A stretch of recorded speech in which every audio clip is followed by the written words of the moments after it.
In a new age world filled with delusions and wish fulfillment by morons in need of attention, renowned experiencers of high strangeness and podcasters Jeffrey Ritzman and Jeremy Vaeni received invitations to a tropical paradise getaway called Paratopia. Little did they know, it was the same type of new age spiritual retreat they've been avoiding all their lives.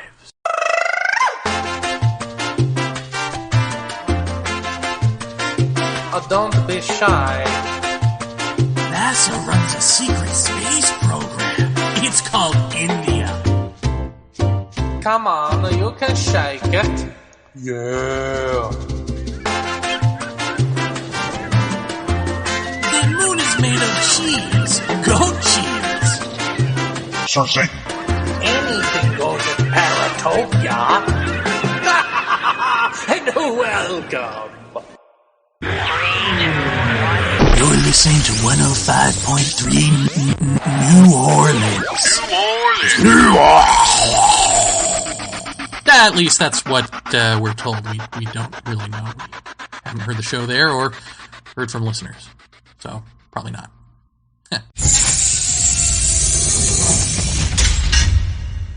Please welcome to Paratopia a man from outside of ufology, a man who is taken to our message boards like no other, a man that proves our worth.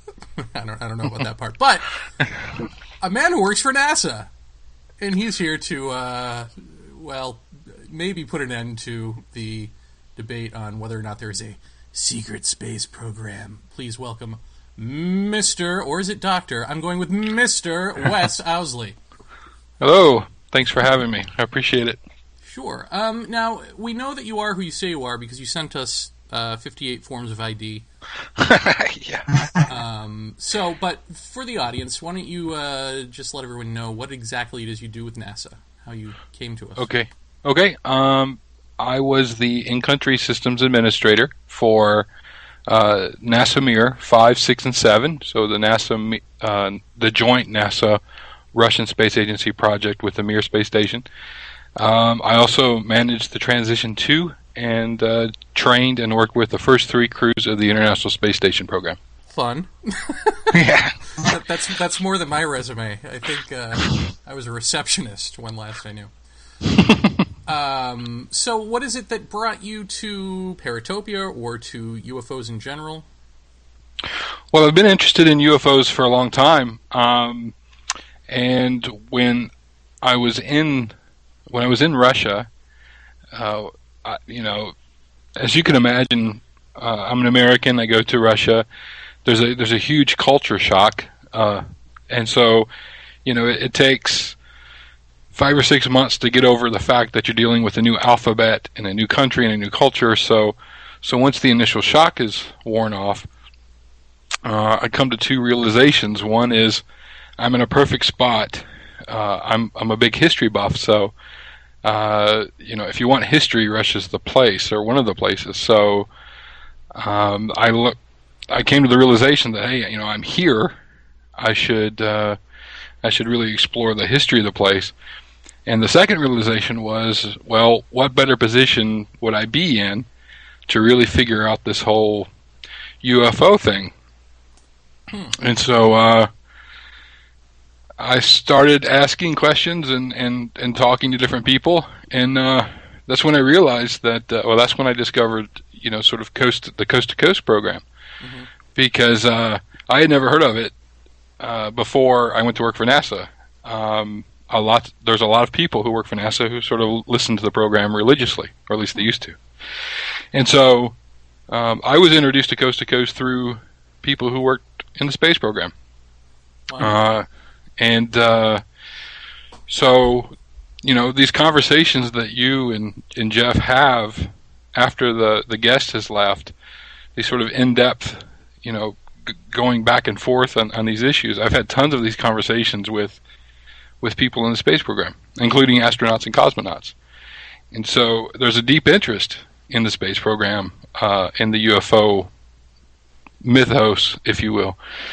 And so I just began to explore that. So I started reaching out to different people and exploring the subject. And then as I started listening to Coast to Coast, I became aware of people like Richard Hoagland, people like all of the people who are Bellhead on, who were talking about things that NASA was doing, or NASA conspiracies. And so I said, well, great, So I started reaching out to these people, and say, hey, here I am. This is who I am. Just like you guys, send proof of ID, so to speak. Mm-hmm. And here I am. Point me in a direction.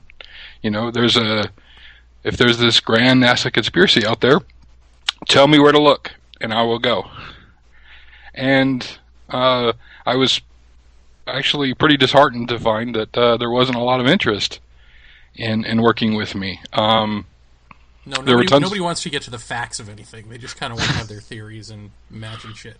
Yep. So, I even went to the trouble of, I reached out to this gentleman named Peter Gersten, who had, I think, an organization called CAUSE, I think, Citizens Against UFO Secrecy.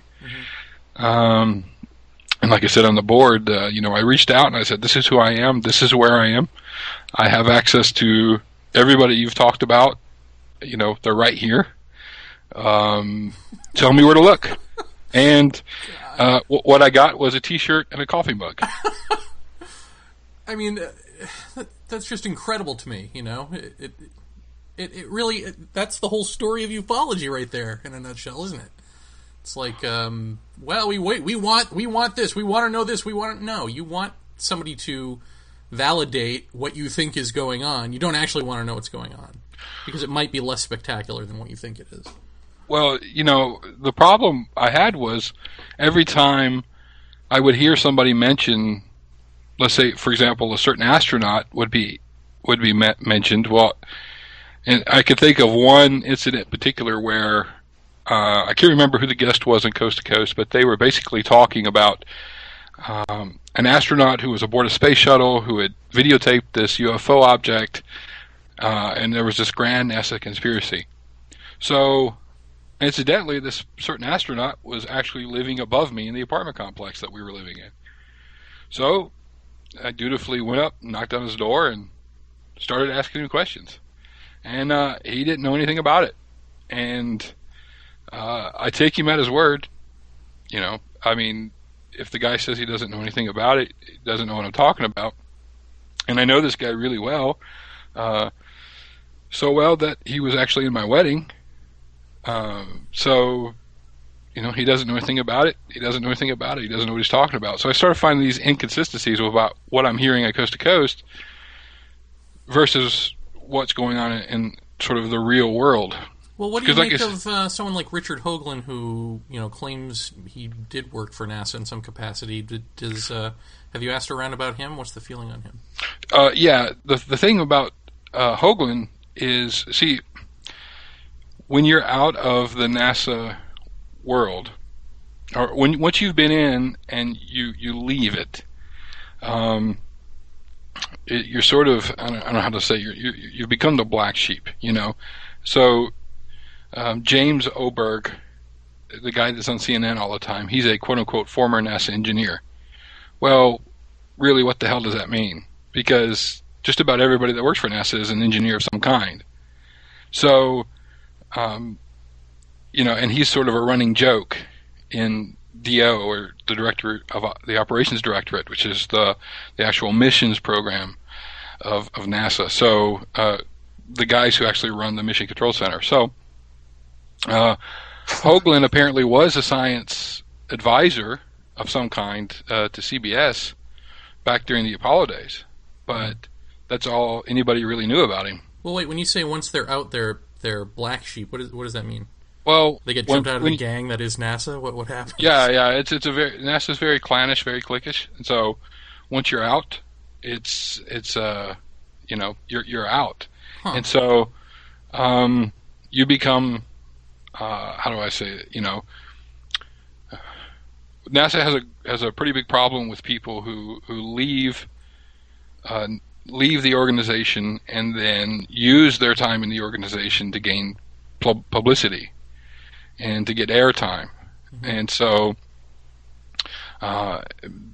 because they're semi-portrayed as quote-unquote NASA experts, or they become de facto NASA spokespeople, and so NASA doesn't really take too kindly to that. Wes, what is James Oberg's kind of what's the dig at him for anything? I mean, what have you heard? I mean, the guy is the go-to guy for most major networks whenever there's some kind of I remember back at STS-48 when that footage came out and was all over the news. He was the guy who came on and calmed everybody down and said, "Hey, it's just ice crystals, relax." I mean, first of all, is he accurate in his portrayal of what he sees? And number two, how is he viewed within NASA?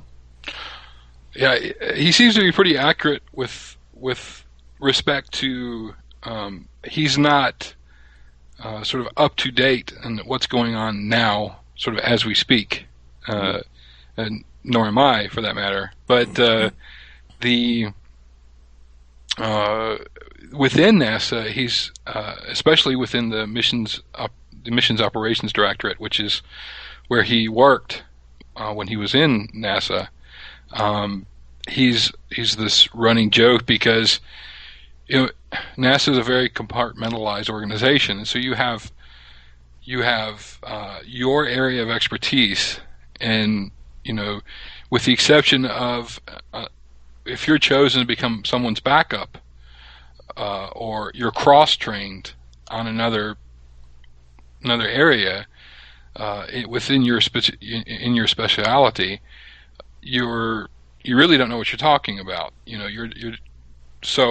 I'm a communications guy, I'm a telemetry guy. I don't know jack about ballistics. So I wouldn't go on CNN and say, "Oh, well, the ballistics guys are doing this," because I wouldn't know. I see. And so James Oberg is sort of, you're right, he's become the catch-all, but he's the expert on everything. And that's where the jokes come in. Why is it that NASA, maybe this isn't the right, maybe I'm getting you confused with SETI, but you can just tell me. Why do they feel a need to debunk ufology and UFOs at every turn if they're listening to Art Bell and all that stuff? Well, within the organization, there's a how do I put this? So you have to separate the organization from the individuals, and so your individuals who work at headquarters in DC, especially in the level of, let's say, SES, senior executive service people, they're not officially going to mention anything about this. They're going to, deny. That's the nature of their job. And so your other guys, let's say at Johnson Space Center or Marshall or Goddard, those are the places where the engineers are working, where sort of the day-to-day operations happen, and you're more likely to find conversations about this kind of stuff there. But again, you have to separate the individuals from the organization. Officially, NASA as an organization isn't going to do anything to besmudge its reputation, and it's not going to discuss UFOs. And my take on it is because there's a bunch of crazy people in UFO and in ufology. For every, I know you guys have talked about this before, but for every serious guy like say Ted Phillips out there who's doing the research, you've got one Stephen Greer. And as far as NASA is concerned, you could have a room full of Ted Phillips, one Stephen Greer in the room, and the conversation's over with. That makes sense, but it just seemed like as a practicality of wanting your budget renewed and all that, when people were, for instance, clamoring for them to photograph the face on Mars, why not go, yeah, you guys are right. Now give us money to go do that.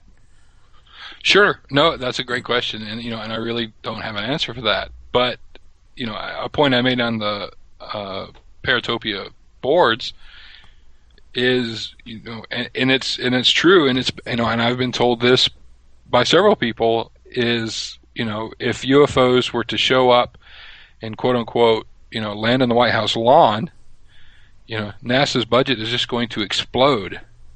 So NASA would love it. And if you do, another thing going back to the organization is it takes just a little bit of scratching beneath the surface, and you start finding all these research papers that are going on.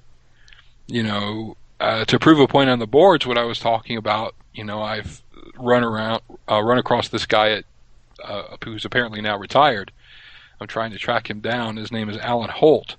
He was a doctor at Johnson Space Center doing a lot of research. He did tons of stuff on advanced propulsion. He wrote tons of documents related specifically to the UFO phenomenon. And so there is this quiet within the organization research going on, but it's not going to be made public. The director of NASA is not going to stand up on CNN and say, "Oh, yeah, by the way, we're researching this." What aspect of it are they researching? Well, I can only assume what I have found, which is, propulsion systems. I know that there's some stuff going on with visual spectrum things, but that's about all I know. And one clarification I want to make before we move on further is that I'm actually no longer with the organization. I used to be, but now I'm in private. I'm in the private sector. Okay. So you're little people now. That's right. I'm little people now. They're gonna beat you down for being on the show. All right. Oh, that's okay. So, all right. So now let's move into this. Well, I don't know who's started this really, but that there's perhaps a secret space program running parallel to NASA that billions and trillions of dollars are being funneled into. Dolan speaks about it. The exopolitical people sort of hang their hats on it. But you say that's not feasible. Go ahead. Okay, so yeah, I ran across this idea of a secret space program, and I want to clarify. Of course, there are military organizations launching satellites that nobody needs to know anything about. That happens.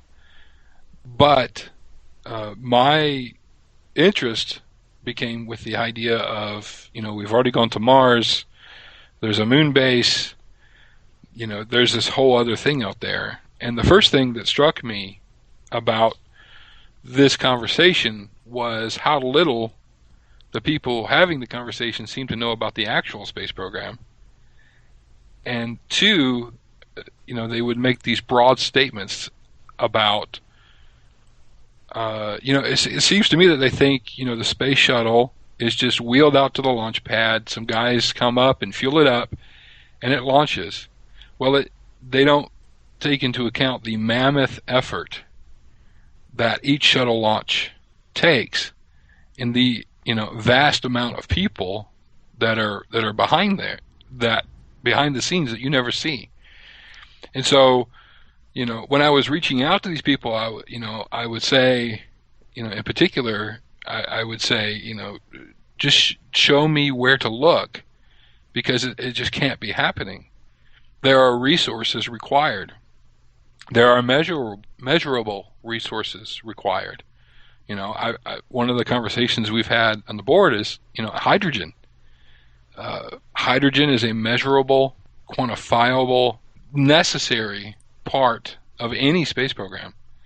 And we know where it's manufactured. We know how it's transported. We know they're the only places, at least in this continent, or in the North America, where it's being manufactured, and we know where it's going.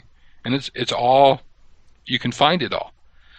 And it's not like within the United States military budget to be totally self-contained. they have to outsource just like everybody else does. I don't know if this for a fact, but I know I've been told by a Navy pilot that in today's Navy, most ships, there's a large contingent of contractors there. They're not all Navy personnel. So I know that the military is outsourcing stuff, and so I started trying to track this stuff down. Where is this coming from? And I just found in 4 years essentially of looking into this, there was just no meat on the bone. I mean, there's nothing to that argument. Sure, people can say, the trillions of dollars are missing and they go into black budgets, but there are no launch facilities. They're just not there. I've heard one of the things that I hear or have heard a lot is what is United States Air Force Space Command? What are they doing? What is Army Space Command? Well, I was in a position to reach out to those people, and I was, what are you guys doing? What are you up to? And in some cases, I didn't even have to ask. I knew what they were up to. Because, I'll give you one example. The United States Army Space Command had an astronaut in training in Russia when I was there, and I worked with him closely almost every day of the week. And so I got to know him really well. I could reach out to him, and he was, extremely open to talking to me about this subject, as just about anybody else that I asked. And, I knew I was able to determine what the Army was doing, what they were interested in. Of course, I don't know specifics as far as, what satellites are being launched and what they do and that kind of thing. But I do know that their primary interest was satellites. And satellites that do what you think they would be doing. And so, needless to say, I just could not find, and I had access, I want to clarify this, and I want to make this point, for a time, I had access to Dan Golden, who was the NASA director at the time. I had access to him, his staff, their staff, all the way down to, the facilities guys at Kennedy and Johnson, and almost everywhere in between. And it just wasn't there. Well, I can already hear the argument out there that, it would be something parallel to NASA. It wouldn't involve NASA, so NASA wouldn't know about it. Is that possible? While it's possible, I would suggest that again, show me where. I know where the launch facilities are. There's just no evidence. If you were to put a man on the moon for the Apollo program, took tens of thousands of people just to put the first three guys on the moon. Mm-hmm. And to go one step further, to take that idea one step further, say we're going to have a base on the moon, then you're just exponentially increased your resource needs. That level of consumption would be measurable. That would just the resources just aren't there to be consumed. Mm-hmm. At that level. One of the things I brought up about hydrogen, going back to that for a second, one space shuttle launch, every bit of hydrogen that's produced in North America for a month before that launch, it takes to launch the space shuttle. Now, the two major carriers and producers of hydrogen in North America, they stop distribution to any other client to give to NASA for one space shuttle launch for a month. Mm. And their entire fleet of transport vehicles are dedicated to NASA.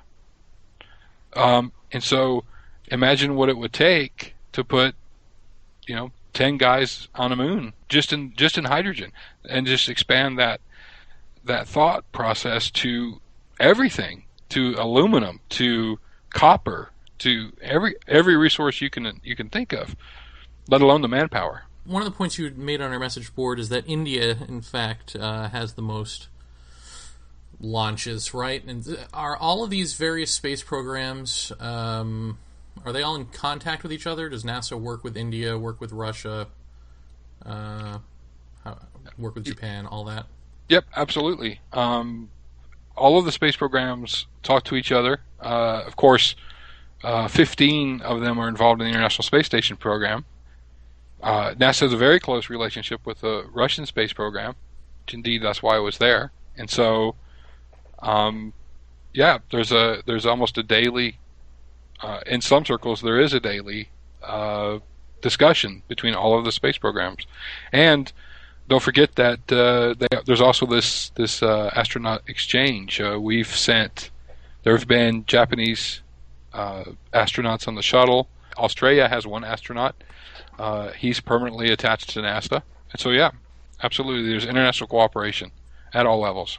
And Jeff, maybe you remember this. I don't remember her name, Wes. I'm hoping that you've come across her and know something about this. But that woman from NASA who claims that there was some room that she wasn't supposed to go into, and she was shown like doctored photos of structures on the moon or UFOs or something like that. Does any of this ring a bell, or do I need to Google search this? No, absolutely. You're talking about the lady who supposedly saw photographs at JSC Building 8. Right, yeah. Yeah, no, I don't know her. I don't know, what she saw. My imagination sort of tells me that, somebody was playing a prank with her. But, no, I don't really know anything about that, to be perfectly honest with you. Sure. Yeah. Never asked about her, huh?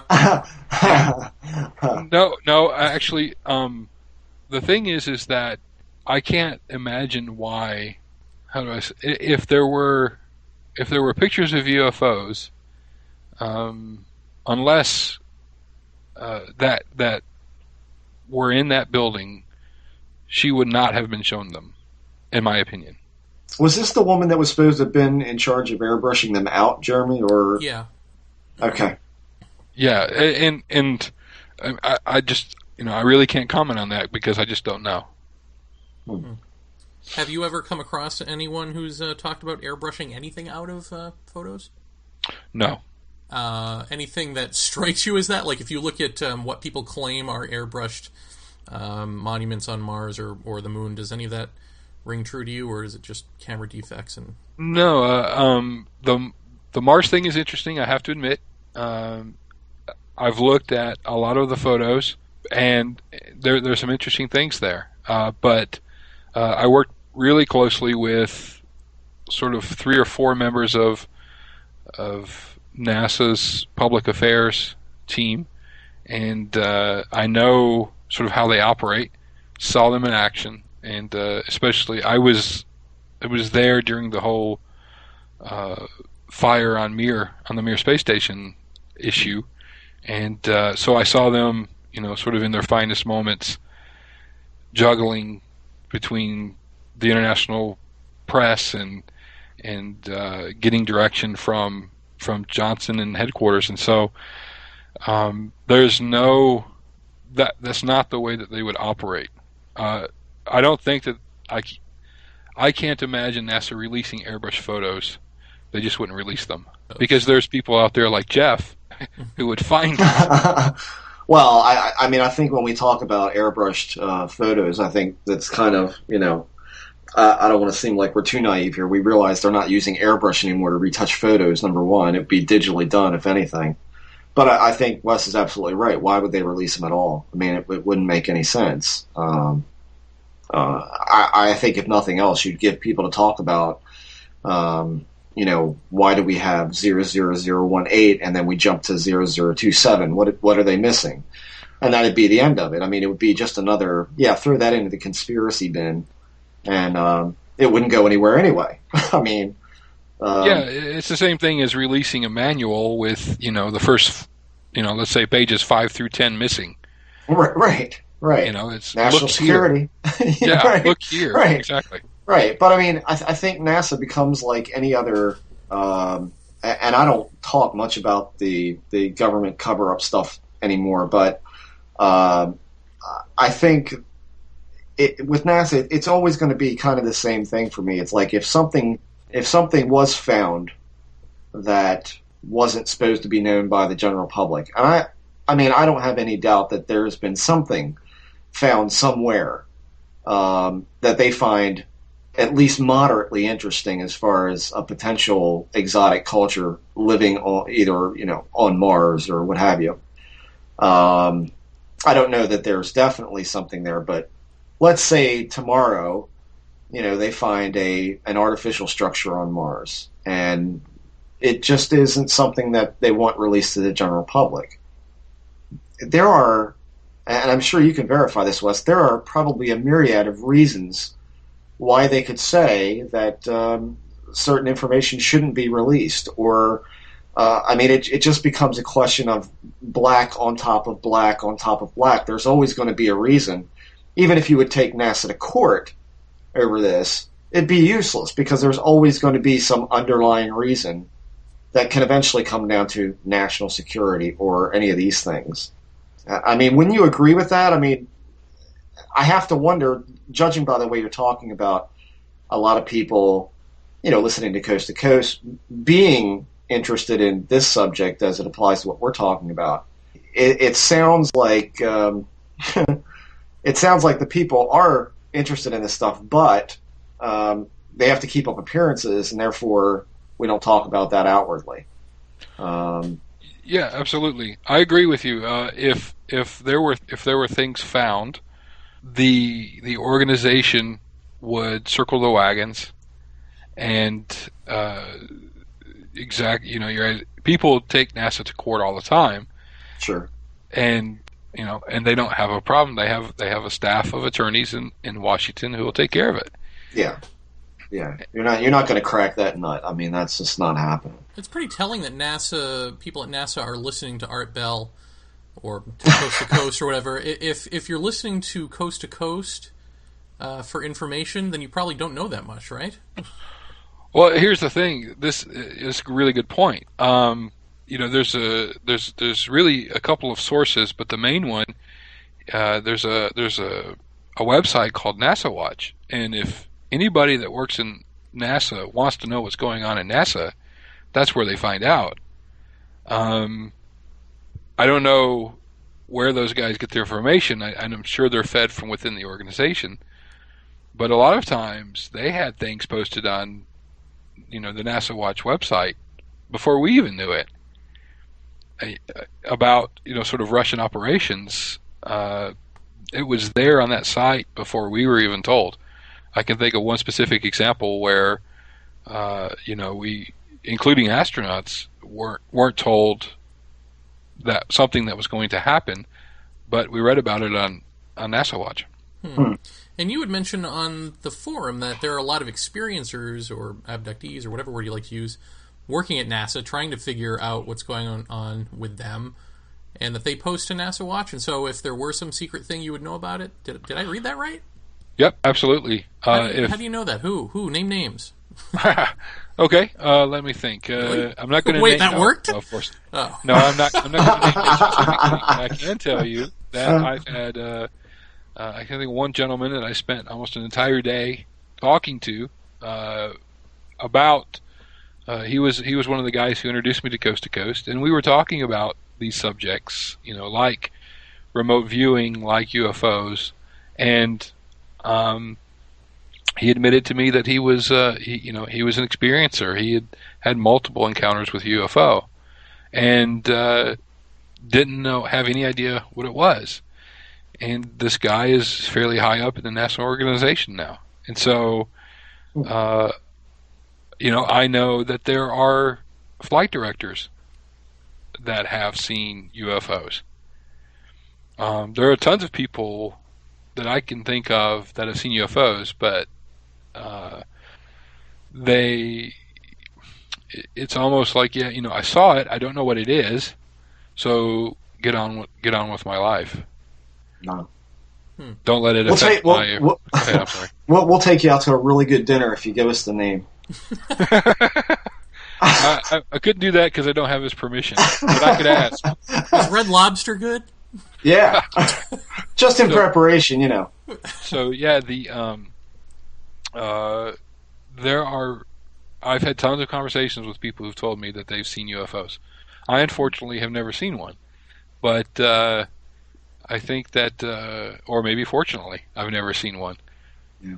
Have any of their stories struck you as, like missing time, any of the sort of telltale signs of possible abduction, that sort of thing?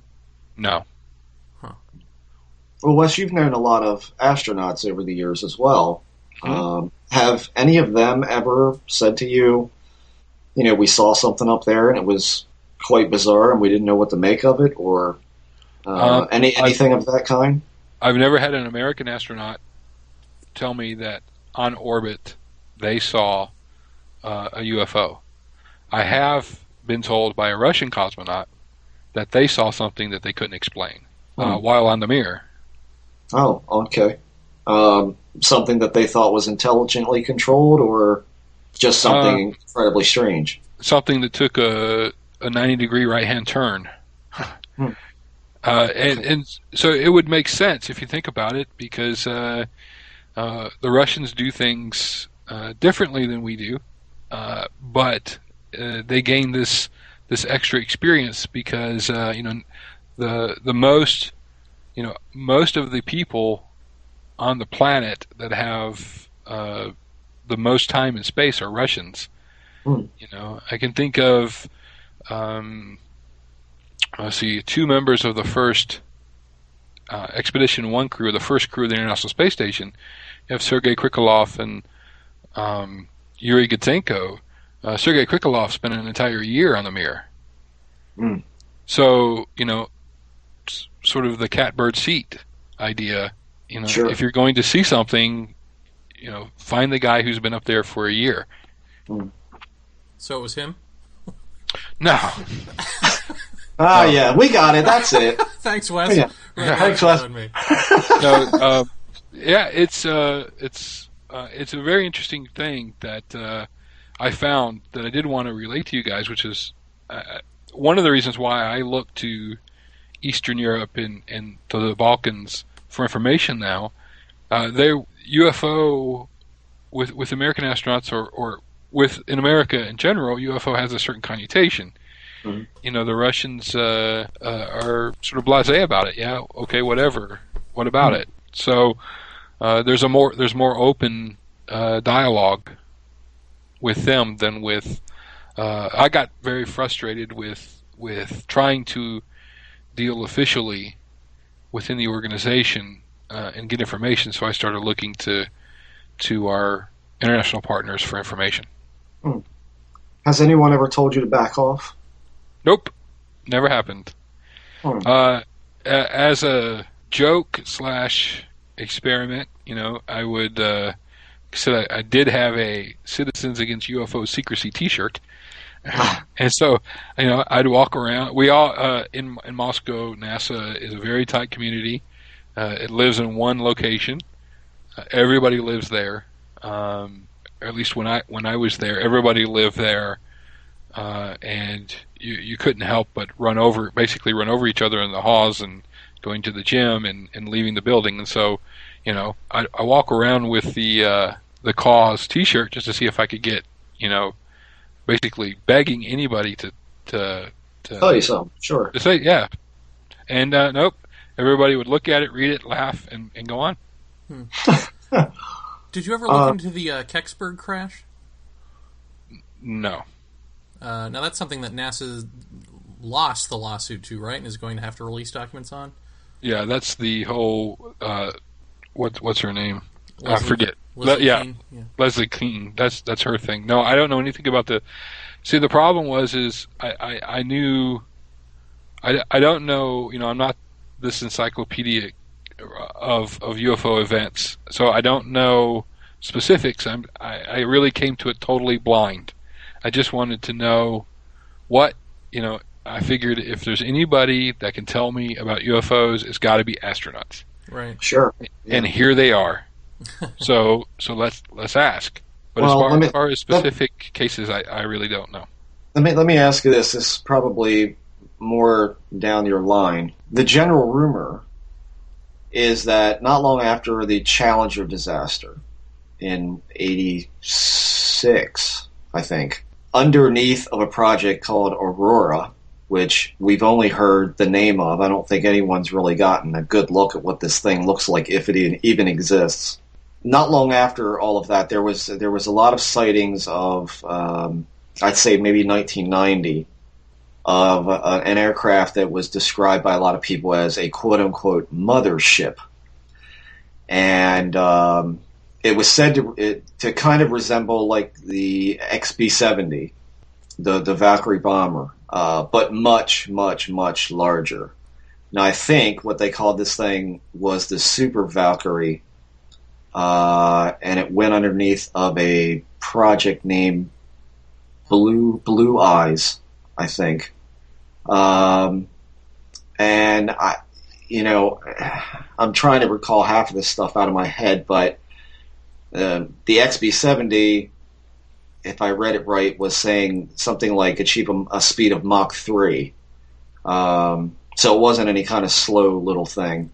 That was later supposed to have been a larger version, was supposed to have been built that was essentially like a space plane of some sort. Now, does any of this ring a bell with your work? And I know there's probably going to be things you can't say about or can't talk about, but does any of this ring a bell to you? Because this is really, I think, where a lot of the secret space stuff, secret space program, sort of, I don't know if it came from this, but this certainly helped things along a little bit.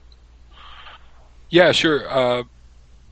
I was very interested in. I know about Aurora. I mean, from the rumors. I probably know just about as much, if not a little less, than you do about it. But I do know, if you take into sort of context, the SR-71 Blackbird has flown from California to DC in 68 minutes. Right. I think that's the world record, or at least the top speed for that particular aircraft. Mm-hmm. I was told, because I'm very interested in this subject of these secret aircraft. Mm-hmm. I was told by not an astronaut, but a person who was a Navy flyer, that if you were to take off from, there is an aircraft that if you were to take off from Nellis Air Force Base out of Las Vegas, fly out over the California coast, sort of come around in a circle, and you hit the coastline of California at top speed, you could do that California to DC flight in 44 minutes. Mm-hmm. So that would be approximately the speed you're talking about. Mm-hmm. Okay. Would you think that? I mean, I know that. I'll tell you this short experience, because it is very short. When my son was very little, my wife used to leave for work very early. I live in Maryland, not horribly far from Aberdeen Proving Grounds, which is one of the U.S. Army's testing grounds for ordnance. My son was outside by the car, and I had forgotten one of his books inside, so he was standing on the sidewalk. I think he was all of about 6 years old. And I actually ran up to the door and grabbed one of the books he had set on the floor, went back out. It was no more than, 40 seconds at the most. And there was an immense boom. I mean, an immense boom. Like I don't think I've ever heard since. When we went out, or when I got down to the car to him, I said, "What was that?" And he pointed up in the air and he says, "There's it left smoke behind it." And he said it was shaped like a diamond and that it was beige. He said it didn't have any wings, and it looked like it had scales on it. This thing left donuts on a rope contrail. And I think back then I had heard something about nuclear pulse detonation engines, but later I heard something about like cryogenic liquid methane could be the same kind of thing, which actually would cool the damn thing if it was that fast.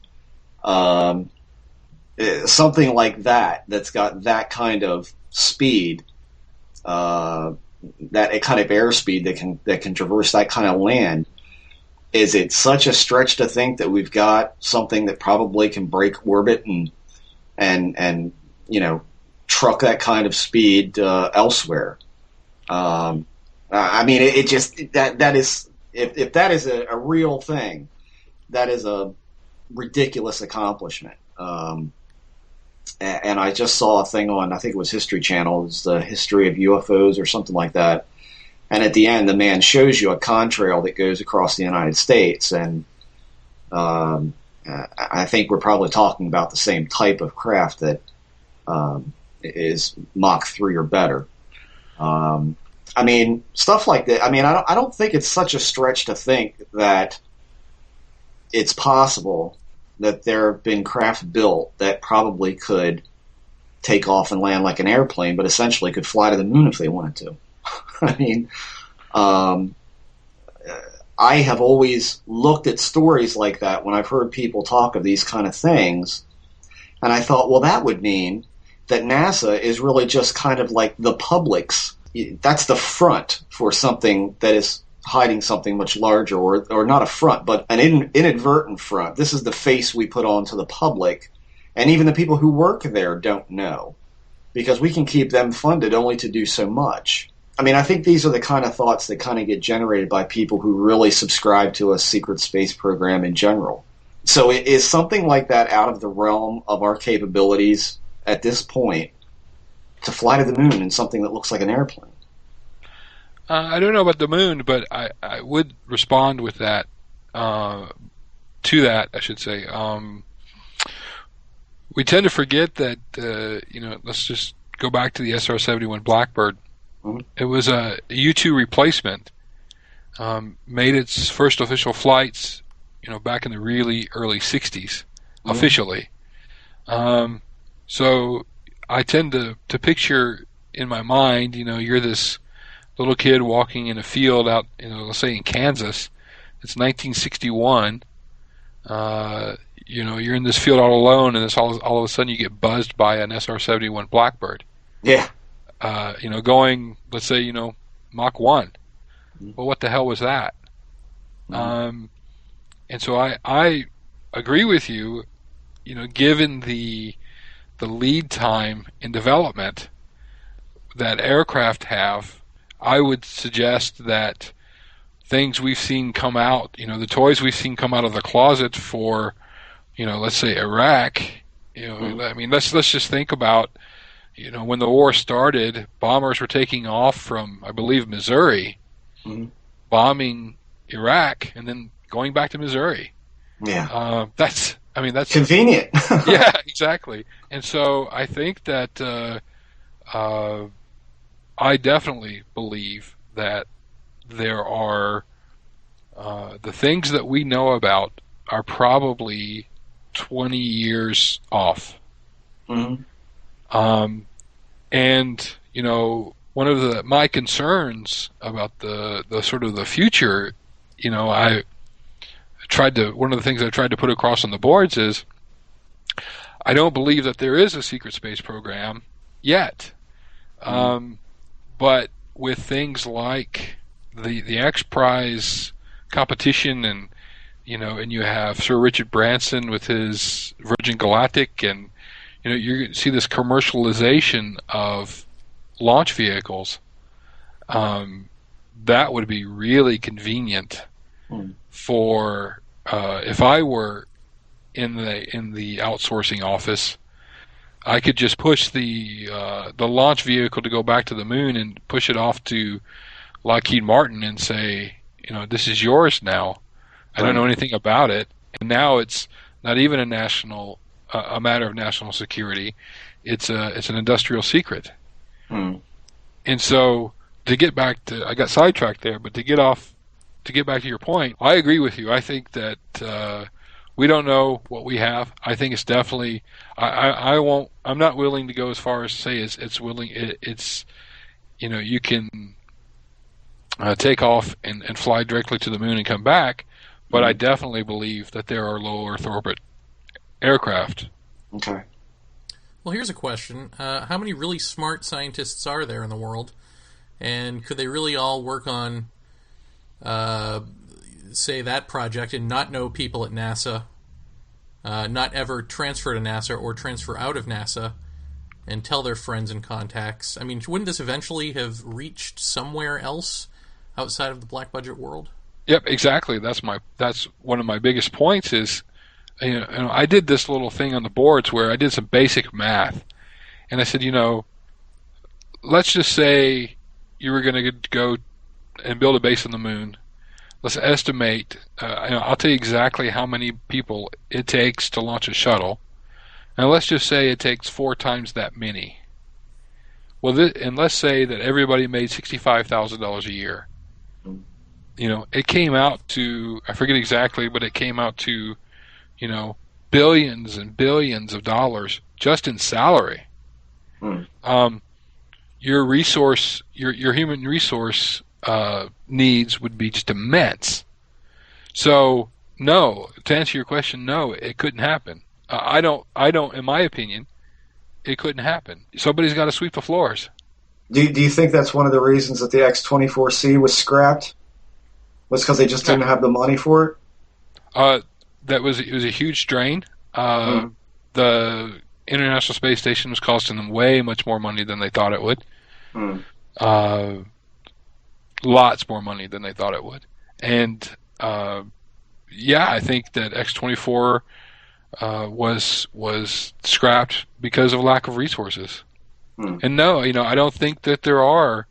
There are really tons of people, especially in Eastern Europe, who are really smart, gifted scientists. So there are tons of Russians out there who would be able to work on this sort of thing. Not to mention, any other country. But eventually, just because of the nature of the space program, you're going to get back into the private world. And eventually you're going to find someone like me who's interested enough in the subject to leak the information out. Well, what do you make of you've heard Jeff's story of being shown a videotape of some sort of large triangular craft hovers out of a hangar, stands on the point of its nose. There's a stadium full of people applauding.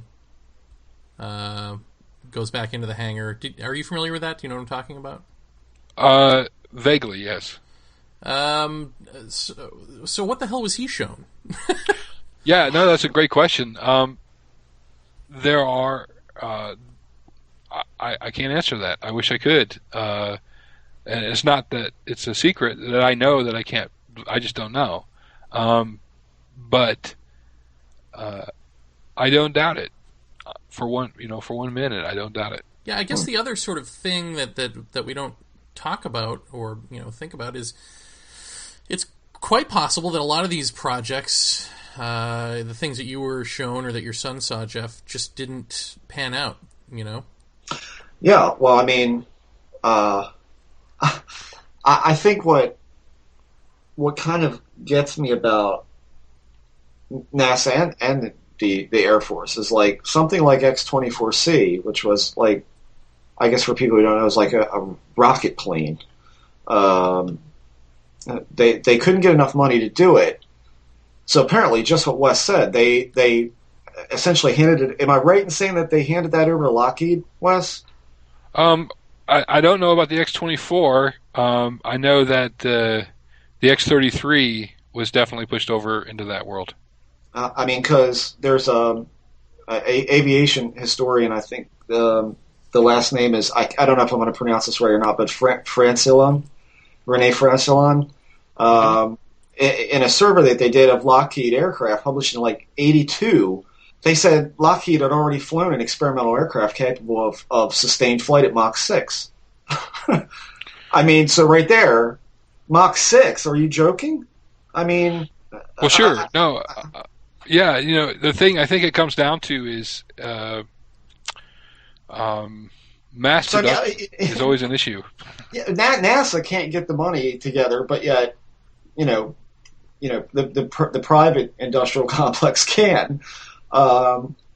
So I mean, again, you have to wonder how many corporations, such as Lockheed, or maybe some that we don't even know about,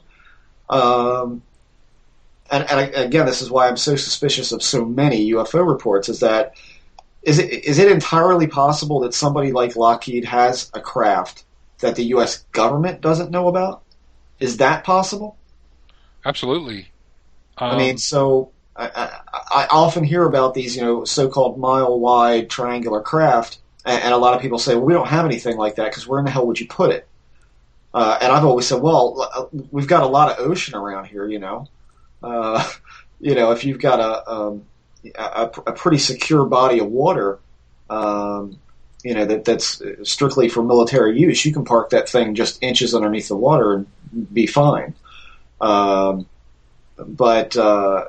it confounds me that possibly a lot of what people are seeing, and the government is denying that they know anything about it.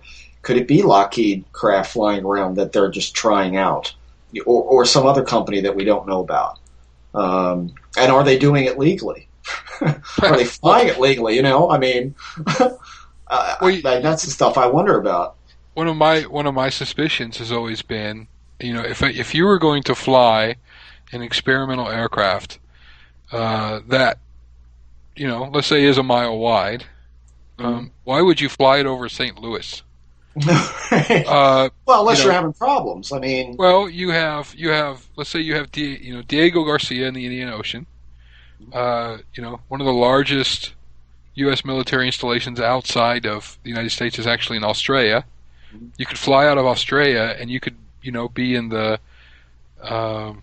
you could be over Antarctica or any of that area, sort of with impunity, and never be seen.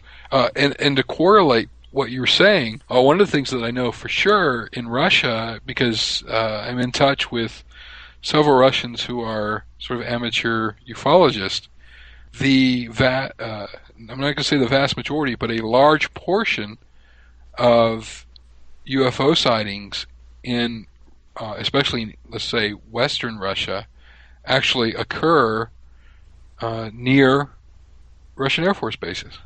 Mm-hmm. And Russia is one of those places where, it's kind of hard to explain, but essentially, let's just talk about Star City, or the Gagarin Cosmonaut Training Center, where the United States astronauts train when they're in country. Well, the base is actually the entire town. So when you get off at the train station, you're in Star City. Now there is a walled military area, which if you're not authorized, you just don't go in. But everybody that works at the base lives there, and so it's interesting to me to note that people who live around these things, these bases, are reporting these UFO sightings. And they're reporting them over Russian bases, but the Russian military doesn't seem to be so alarmed. At least when I was in country, they weren't alarmed at all, and so you would assume that if they're not alarmed, well, then they know what it is. I would make that leap. Or they know that there's nothing they can do about it anyway. Oh, absolutely. If we're talking about the genuine article there, I mean, that was kind of my thought on O'Hare Airport's major sighting, which was, post 9/11 airport that, has a disc hovering over it for, probably around 20 minutes, and not a single jet fighter, not a single airplane, helicopter, nothing. So it's either ours, or they know there's nothing they can do about it, that they're going to fly up on it and it's going to take off, and why bother? Why bother acknowledging it if it's the genuine article? So leaves us in a really good position that it's either ours or not.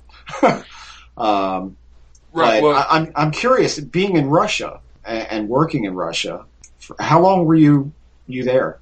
4 years. Had anyone ever mentioned to you anything about an area called the M Triangle in Russia? No.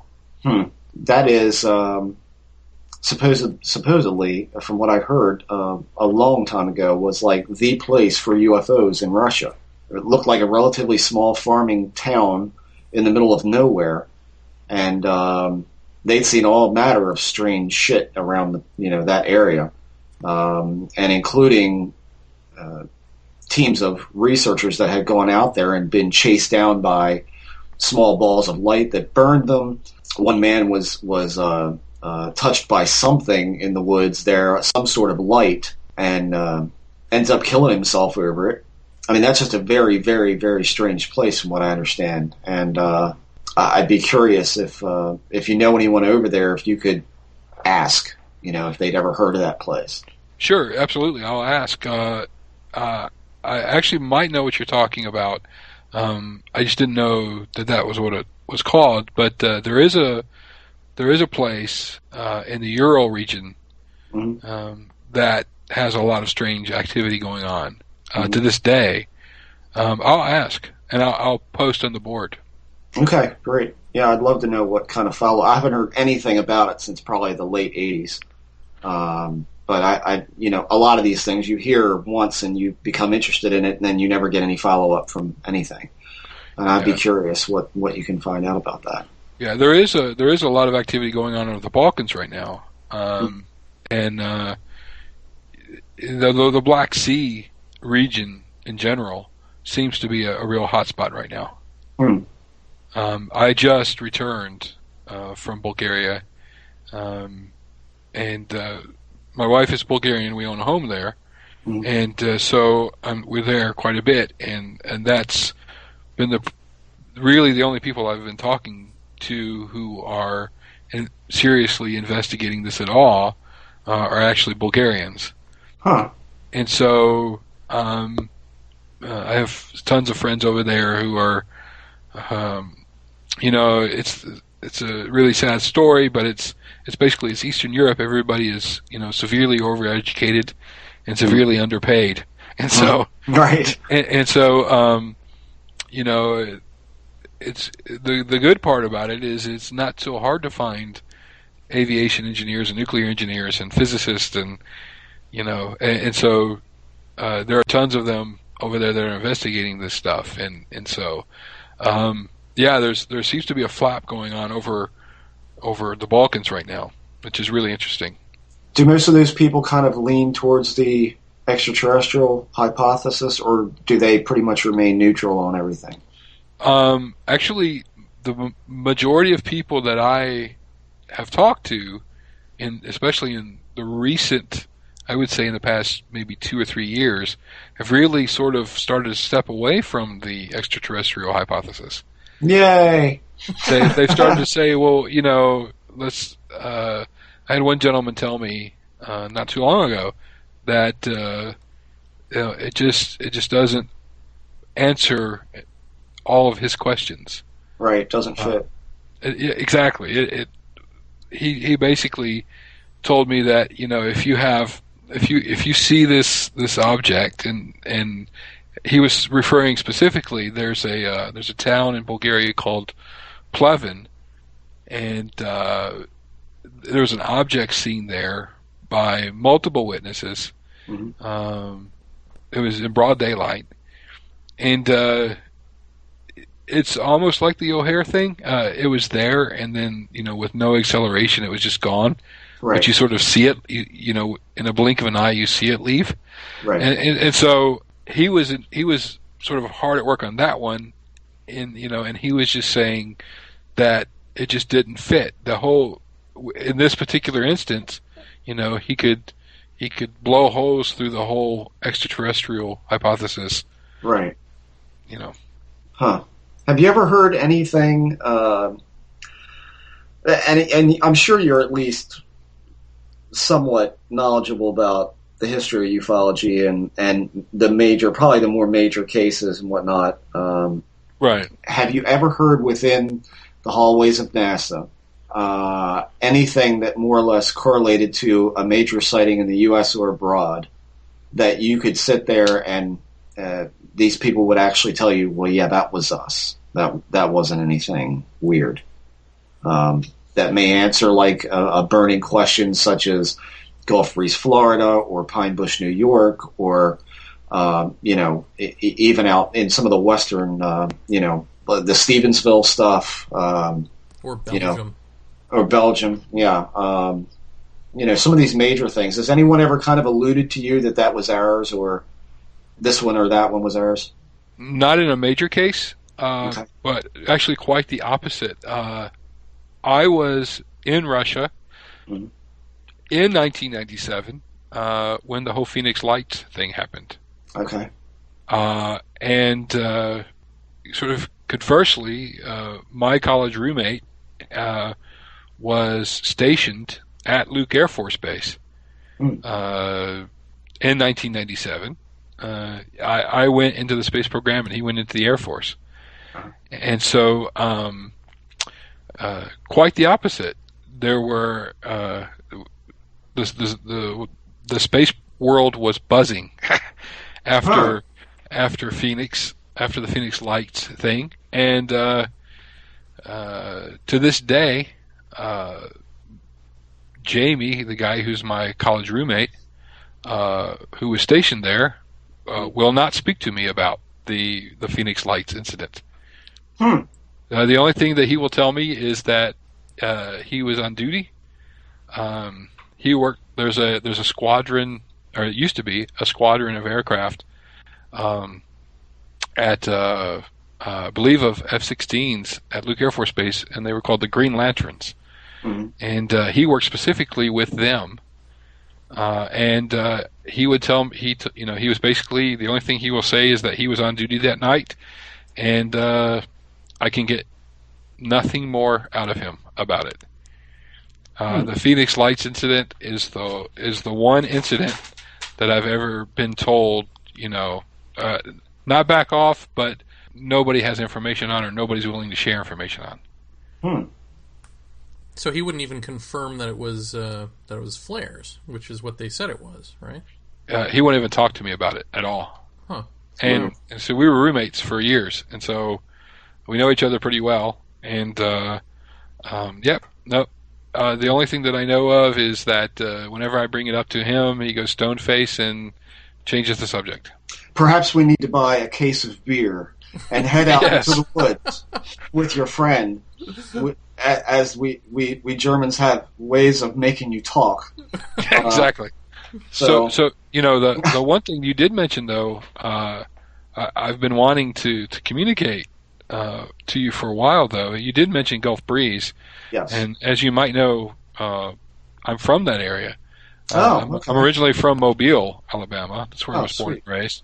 And so I was wondering if you had any thoughts. I'm going to turn around a bit and ask you a question. Is that do you think there's any coincidence to the fact that around the time Walter started seeing things in Gulf Breeze, the Air Force was moving its experimental aircraft testing facilities to Eglin Air Force Base? Well, I think it was weird that I think not long after he started seeing the top-shaped thing at the very beginning of his sightings, I found it really interesting that they brought in the large Doppler radar to set up. I don't think it was at Shoreline Park, but I think it was somewhere. Maybe it was right in Pensacola. I can't quite remember where that was, but I know they set one up on a barge as well out in the Santa Rosa Sound. And I thought, well, why would they be doing that if they knew what they were looking at? I'll tell you what I did find interesting. That are you familiar with the Empress Project? It rings a bell. It rings a bell, but I can't quite. It was and this has been many, many years ago. The Empress Project was actually in the Chesapeake Bay, and it was I always try to remember what the letters stand for, but essentially it was an electromagnetic pulse simulator for ships, so they could basically harden ships against nuclear detonations, aerial nuclear detonations. And this is all, by the way, out of the textbook of a researcher named Bob Exler, who you can take or leave because of the way he exited this field, but I personally found a lot of this very interesting. Whether or not all of it's true, I really don't know because I haven't looked enough at it. But Empress was a real project, and when they began testing that in the Chesapeake Bay, there began a UFO wave in the Chesapeake Bay Bridge area. And we're talking about structured objects that were hanging over houses for minutes on end. It was reported on a couple of occasions that there were discs moving around feet, literally a matter of feet above the water around the Bay Bridge that were, quote, scooting along the water, intercepting what looked like meteors coming down out of the sky.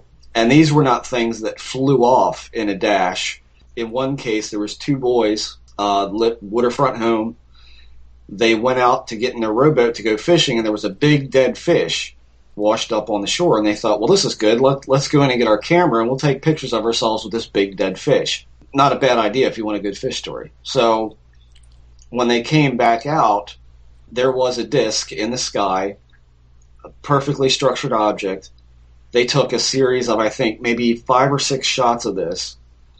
And so far as I know, because I've never really seen anything like this before, this is the only type of documented shot of a UFO, leaving in a series of photographs, which show small white lights encircling the disc, and then these little dots, basically the disc moving in between this circle of lights and disappearing right before their faces.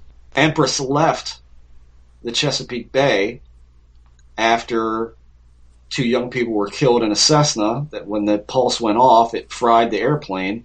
The airplane crashed. The kids were killed that were flying it. Killed millions of fish, I'm sure. So they moved it down around somewhere around Florida. And I want to say somewhere between Guantanamo and Florida, somewhere in that area. And that, incidentally, is when a lot of stuff started happening in Gulf Breeze. So whether that had something to do with it, I don't know. I don't know about the Air Force moving anything into the area at the time. I have had a lot of people talk to me about Gulf Breeze that have said what Ed Walters saw was experimental craft. And as far as his abduction experiences and all of that, I've heard that, he couldn't have had these experiences because that's ours.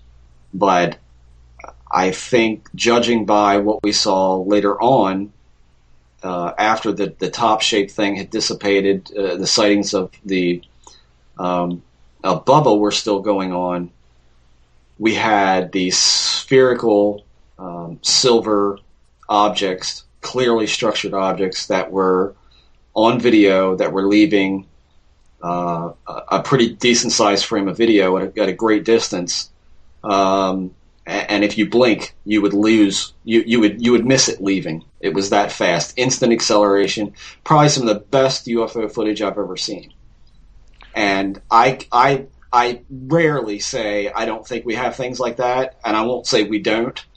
But if we do, we are light years past where I thought we would be at this point in history. I mean, to see this thing on tape, and I have a really good copy of it, it's astounding. And I mean, I've not seen anything like that in any other online? It is online, actually. I'm going to post it to our message board so people can see it. Whether or not I can get it at full speed, I'm not sure. But this was shot probably back in the early 90s, 92, 93. Looks very much like what Ed Walters shot that Bruce talked about when he was on the show, Bruce Maccabee. That, as I remember, Ed Walters shot this object on Thanksgiving Day back in the, I don't know, like I said, early 90s, I'm guessing. Because I went to Exler's house, and he showed it to me the day that it came in. He's like, where do you see this?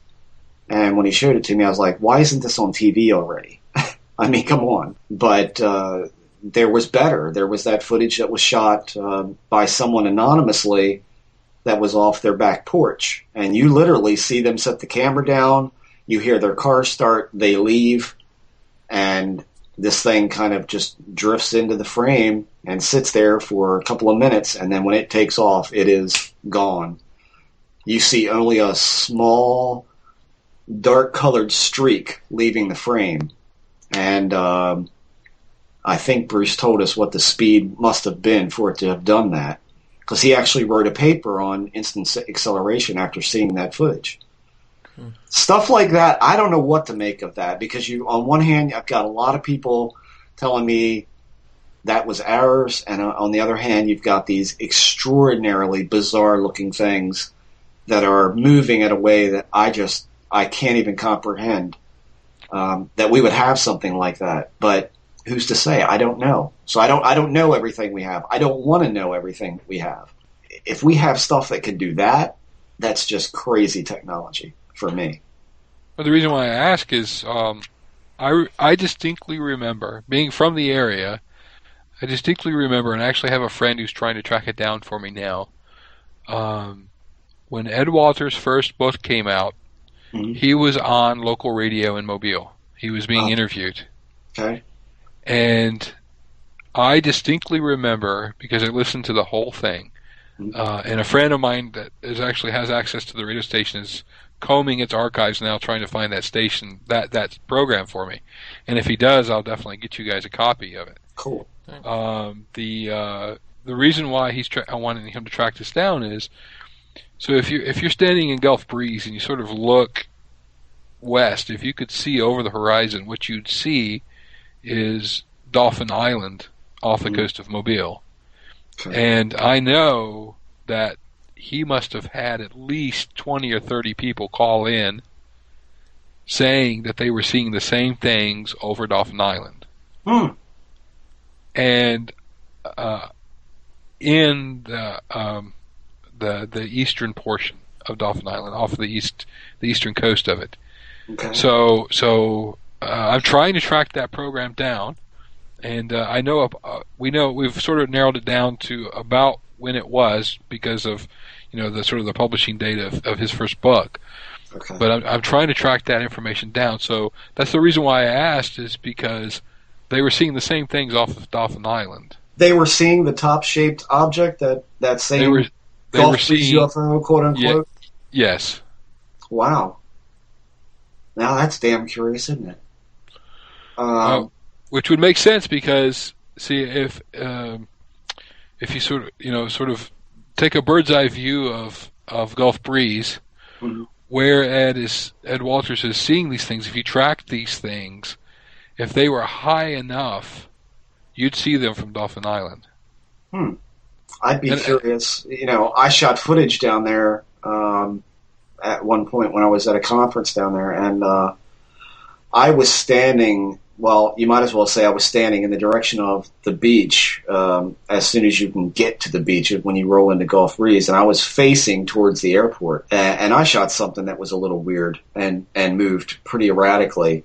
I have to wonder if that's in that direction or not. I wouldn't be able to even say without a map. It's been so long since I've been down there.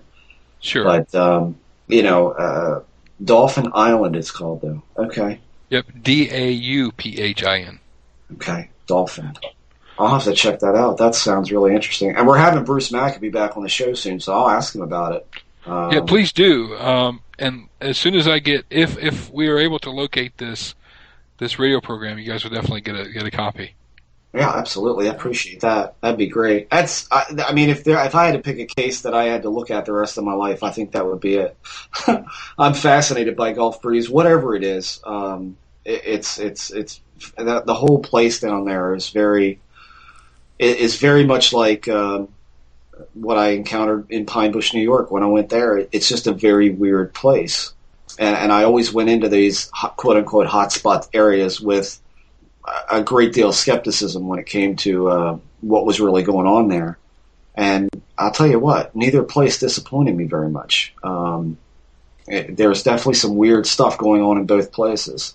So, whatever you could find out would be great. To this day, it's really, sort of common knowledge, especially among the boating community off of Mobile, the people that I have access to and talk to, to this day, they say, you want to see some weird stuff, anchor your boat off the coast of Fort Walton Beach in the middle of the week and stay up all night.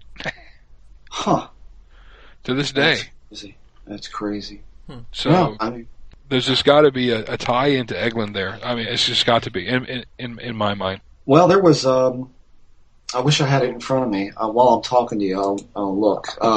There was a sighting at Eglin a long time ago that kind of fascinated me. Which I was writing a paper on Gulf Breeze that basically I think it had gotten the misdiagnosis that everything about Gulf Breeze started and ended with Ed Walters, and I knew that just wasn't true. But unless you can kind of name names and places like that you wouldn't be able to really tell people about what happened before Ed Walters, that was there UFO sightings and all that kind of stuff. And I'm looking through my emails here because I know I sent this to myself. There was a major sighting at Eglin, and I found it really interesting because rarely will you hear anybody from the military say that they don't know, or, hey, that's a good question, or whatever. So here we got Eglin Air Force Base. This is the. I'm just going to read this excerpt from what I wrote here. It says Eglin Air Force Base itself has had its share of odd sightings as well. On February 2nd, 1976, an unidentified object was sighted at the east end of Duke Field. Air Force officials say the UFO did not show up in more than 40 photographs or on their radar screens. Officials could not explain why this was so. Strange that it wouldn't photograph, since the object being reported to be as large as a Boeing 707 or C-130 cargo plane. Half a dozen people saw this object. The first to see it was a military policeman while making his rounds at about 4:35 a.m. According to Lieutenant Steve Fallon of the Eglin Air Information Office, the object was visible from then until first light. When Fallon was asked why nothing appeared on any photographs, he answered, "That's a good question." So Eglin itself has had, major sightings around it. When the information officer says something like, "Why wouldn't it show up in photographs?" you have to wonder, well, did it? And they're just not giving them up, because, again, I mean, and this is probably another good question to ask you. Have you ever heard of anything that NASA has that is on the secret side that they have used the UFO enigma to cover up, kind of as a cover story type of thing? Have you ever run across that? No. I hate to say that, but no. Let's see. The only thing that I could think of would be I do know that they were doing test flights of the X-33/X-34 and got a lot of UFO reports over at Edwards while they were doing those test flights. But they just basically confirmed, yeah, that's us. Okay. Jer? Yes, I wanted to ask a selfish question, which is on the board, the message board, you'd said that you were, I believe, going to dinner with a neurologist. Is that right? And you were going to show them my videotape of crazy meditation energy thing. Did that happen already? That has not happened, but we're working out the details of the dinner, but he has seen your video. And he just wrote me an email and basically said that we will discuss over dinner. Huh. I forwarded him the link to the video on YouTube and asked him to pay, particular attention to the EEG. And he said, let's talk about it over dinner. All right. And he's a neurosurgeon. A neurosurgeon? Yes. Mm-hmm. Well, please keep me updated. I will. I'm dying to get this guy at the table. It better not be a tumor. Yes. Yeah, he'll find out. He'll find out what it is, and then he'll say, "Jeremy, I can't tell you. I'm sorry." Yeah. Well, is there anything that that we should have asked you, or you wanted to be asked, or anything that you want to tell us before we call it quits? Like the name of the experiencer that works for NASA? Yeah, for instance. Well, there are tons of them. Who was that again, Wes? You already told us. Hello? Yeah, I'm here. So I think that what we should do is no, actually, there was the thing is the point I'm trying to make with people is instead of just listening to people spout on about what we're supposedly doing, find out a little bit about what's really going on in the space program. And with a little bit of digging, you can really blow holes in anybody's theories about what's going on. Just takes a little bit of digging. That's all. Google it. Right.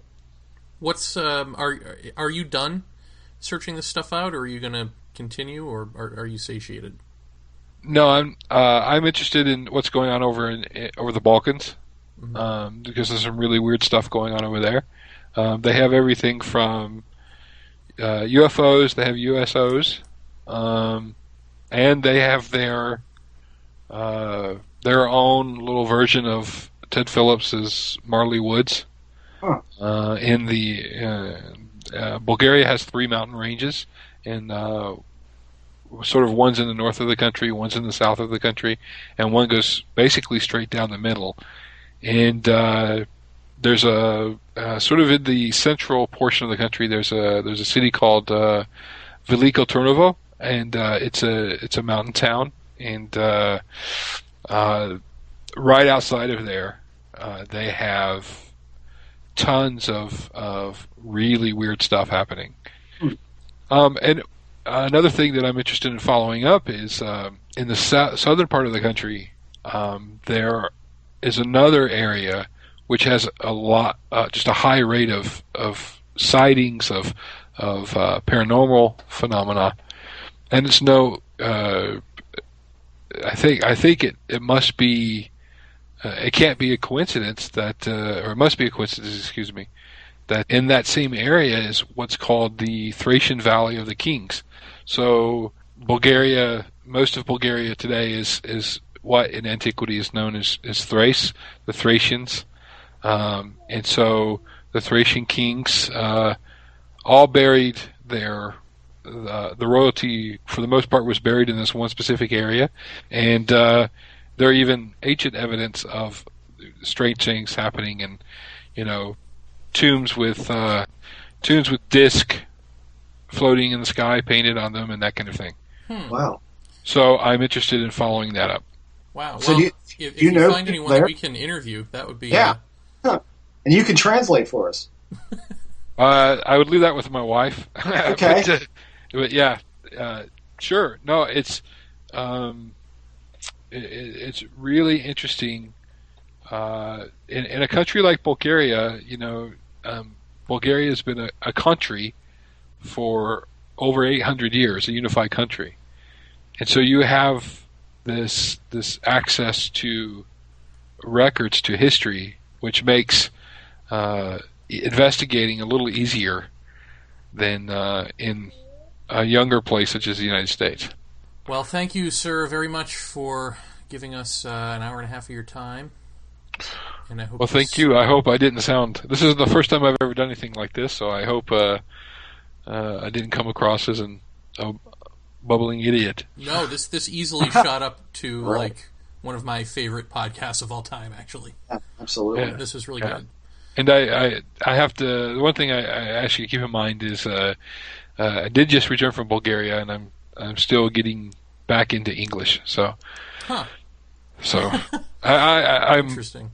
I'm what I call multilingually illiterate. So, I have this problem of jumping from one language to the other is a little difficult for me. So, Well, you done good. Yep, absolutely. Yeah, thank you. And don't be a stranger on the boards. I hope you stick around, and you've got a lot to offer. And Absolutely. thank you for taking an interest in us. yep. Thanks, guys, and it was a real pleasure to speak with you tonight. I appreciate it. Have a good one. Take care. Bye-bye. Hi, this is Jeremy Vaeni, and you're listening to Paratopia with Jeff and Jeremy. Vaeni. Me. Is that too vain? Go on. Howdy. How are you? Good. How are you?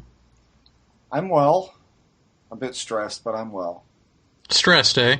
Anything you'd like to share with the fans? No. Yeah, never let him in. Never let him see the little guy. Wester. Wester. Yeah. So, no space program, huh? Apparently not. Well, that ends that then. Yeah. Guess we can all turn a new leaf and look in other directions. Yeah, I would say so. But that won't happen. I thought that was pretty great of him to come on. You know, we should just say, we're recording this like a week later.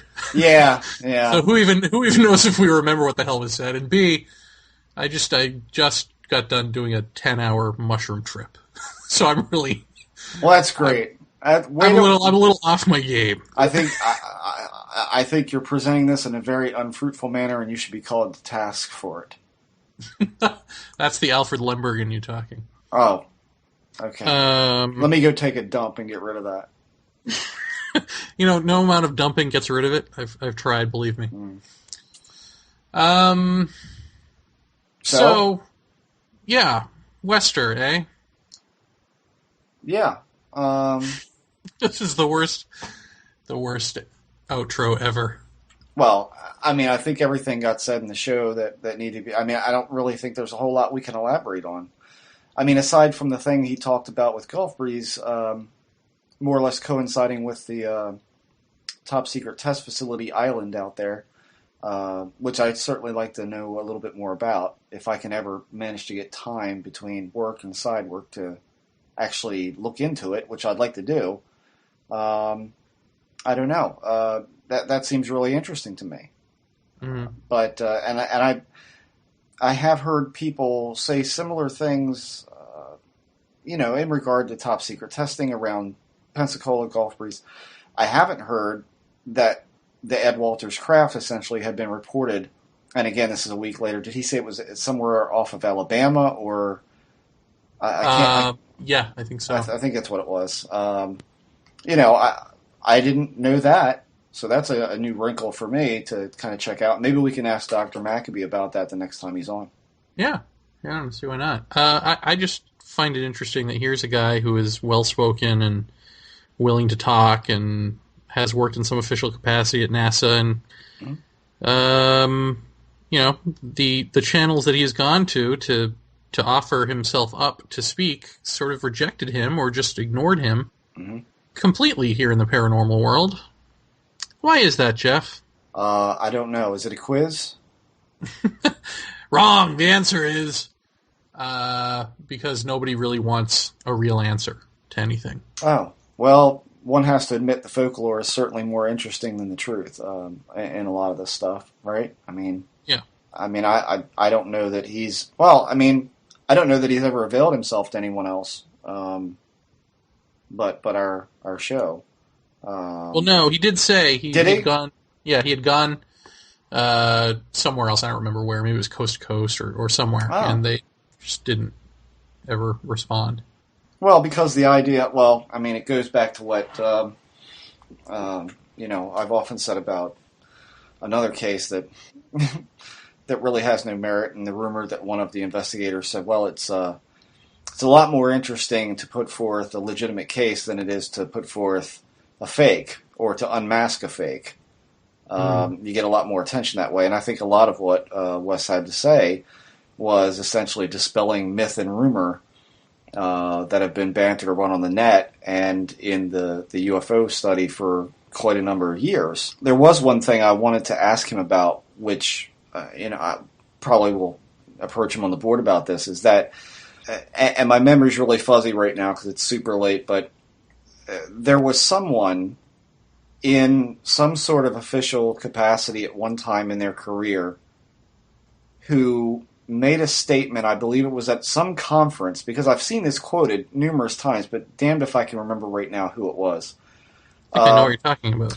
This is the one where the gentleman says, essentially everything that you think about in the way of space travel, like going to other planets and going to Mars and checking out Jupiter and Saturn and all these kind of things. We've already done it. Right. And as I remember, this wasn't somebody who was maybe kind of employed. This was No, it was like the head of Skunk Works or something. Yeah, it was a very high-level guy. And he apparently made some kind of admission. Now, whether or not it's been taken out of context or whether the rumor mill has gotten a hold of it and it's been turned 6 ways from Sunday, I don't know. But I'd be curious to know what Wes thinks about that. Mm-hmm. Because that seems to be a pretty straightforward statement that, we've already done these things, so, well, there would have to be some sort of governing agency that's doing that work. It couldn't be the work of a small band of scientists at Skunk Works to do that. So I'm curious what he says to that. Well, there's definitely, the whole problem with this is that, essentially what he is illustrating is that NASA is not in on any of this. In fact, NASA listens to Coast for their information. So yeah. How interesting is that? How much can you know if you're listening to Coast? Yeah. Well, then again, who knows in what capacity that they view Coast to Coast. They could see it all as like the funniest show on radio. Well, that's true. But my point was going to be sort of what you brought up during the interview, and I'm sure someone like Dolan would immediately jump to, which is that, of course, NASA's not in on it. That's why it's a secret project, and it's probably done by somebody like Skunk Works or some other faction of scientists. But once again, to me, it comes back to, well, science community is a kind of small, in this country at least. They had to have met each other at some point, some of these people, unless you're keeping these people in cages. Well, there had to be some cross-pollination somewhere along the way. I don't know. You would certainly think. I mean, how many really smart scientists are there in the world that you can trust with these things? But the other part, which I think is really important, is when he says, for instance, that India has the most launches of any country. Mm-hmm. Are all of these countries in on it? Are all astronauts from all countries seeing UFOs and they're all in on this, conspiracy of silence? I'm not feeling that. Yeah, I don't find that feasible, and I also don't find it feasible that, America would be in the lead of all of this if, in fact, India is doing the most launches, or Russia is, they've been at it since the beginning too, right? And now China, and now private corporations want to basically make it a trend-setting thing for rich people to vacation on the moon or whatever. Mm. How much of this stuff can really stand the test of time? Yeah, I just don't think it's feasible.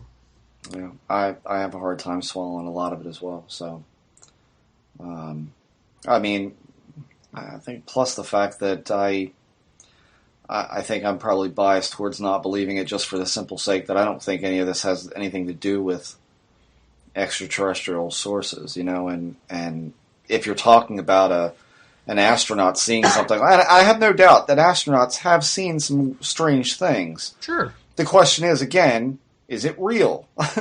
Even if it is real, it's not like a concerted. It's not like they're doing handshake deals with these things, right? And why is it always America? Once again, what would an alien race care about America over other countries? Yeah, I don't know. I just don't. I don't see that happening. None of it makes a whole lot of sense to me. I mean, you could argue that we're the most powerful country. I mean, we're not really the most powerful country anymore, and no. We're certainly the newest, so there are certainly other more ancient, grounded cultures out there that you could say, take me to your leader to, and it would make more sense. But right. We love our stories, I guess. Well, a good story sells, they say, so, and that's probably where a lot of this stuff comes from. I mean, and ufology is replete with that kind of stuff. I mean, it's everywhere. So you're not really going to escape anything in any direction that you go. There's always going to be bullshit of some kind of line in one direction or another.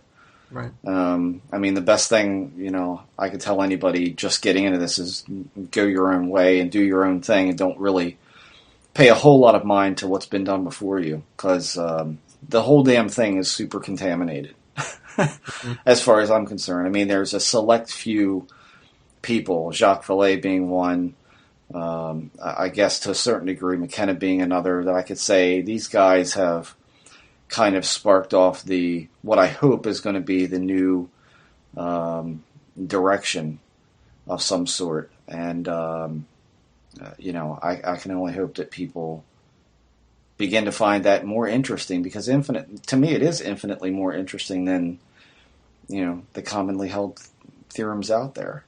Mm-hmm. Yeah. So how about those mushrooms? Well, yeah, I don't know how much of this we want to get into on this episode. Okay. Other than to say, 10 hours. I ultimately do not find it to be the same experience as alien abductions, or even in the same realm. And if aliens had magically appeared, I feel like I could have just shaken my head or shut my eyes and then open them and they would be gone. Because this is all about sort of multiple stimuli and sensory input more than anything actually being in the room with you or you actually being transported anywhere. And the sense that I did get, as I told you, was that that the mushroom, that it is alive, and that it becomes a symbiotic relationship with you. And so, when I was thinking of hallucination before this, I was thinking in terms of something that you see, and it's creepy. Your walls start to crawl, or things come to life, or that sort of thing. I wasn't expecting to be consumed and become the hallucination, and that's what happens, really. Right. It's not just visual; it's that you become it. Well, that's what I was telling you. We're trying to. I mean, you're a lot better speaker in the way of putting things into understandable words than I am, but that's essentially what I was saying when you talk about having a visionary experience like that, and that is where you are. You're completely immersed in that, and you forget where you are, because where you are just isn't where your center of being is, I guess is the word for it. So you don't. Well, so I guess. I mean, I don't know that we disagree on is it the same, because a lot of would you say that some of the common feelings present during an alien experience are present during this? Well, here's the thing. I mean, you've certainly got me beat with the alien stuff. I have snippets of memory. And, I mean, when they're in the room with you, they're in the room with you. There's no sense of this is in your head, or you're having a psychotic breakdown, right, or you're having an enlightenment experience, which all of that happens during this at the same time. You're going insane. I told you I had, the experience of sort of these higher echelon Buddhic plane experiences of, whatever.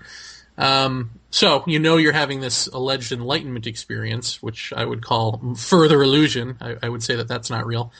And so it's not the same as having people in the room with you, which is what the alien thing is. And then the alien thing is also, the fear is completely different to me. The fear is that you have a soul and these things can eat it if they want to. And this is for me anyway, the fear was less than that. It was more about, oh my God, I'm going to be crazy. I'm not going to come out of this. Yeah. I'm not going to be able to talk to my family or my friends anymore. Right. I'm going to be that loony guy on the subway giggling to himself and gesticulating at the air, This thing's not going to let me go. That was sort of that fear.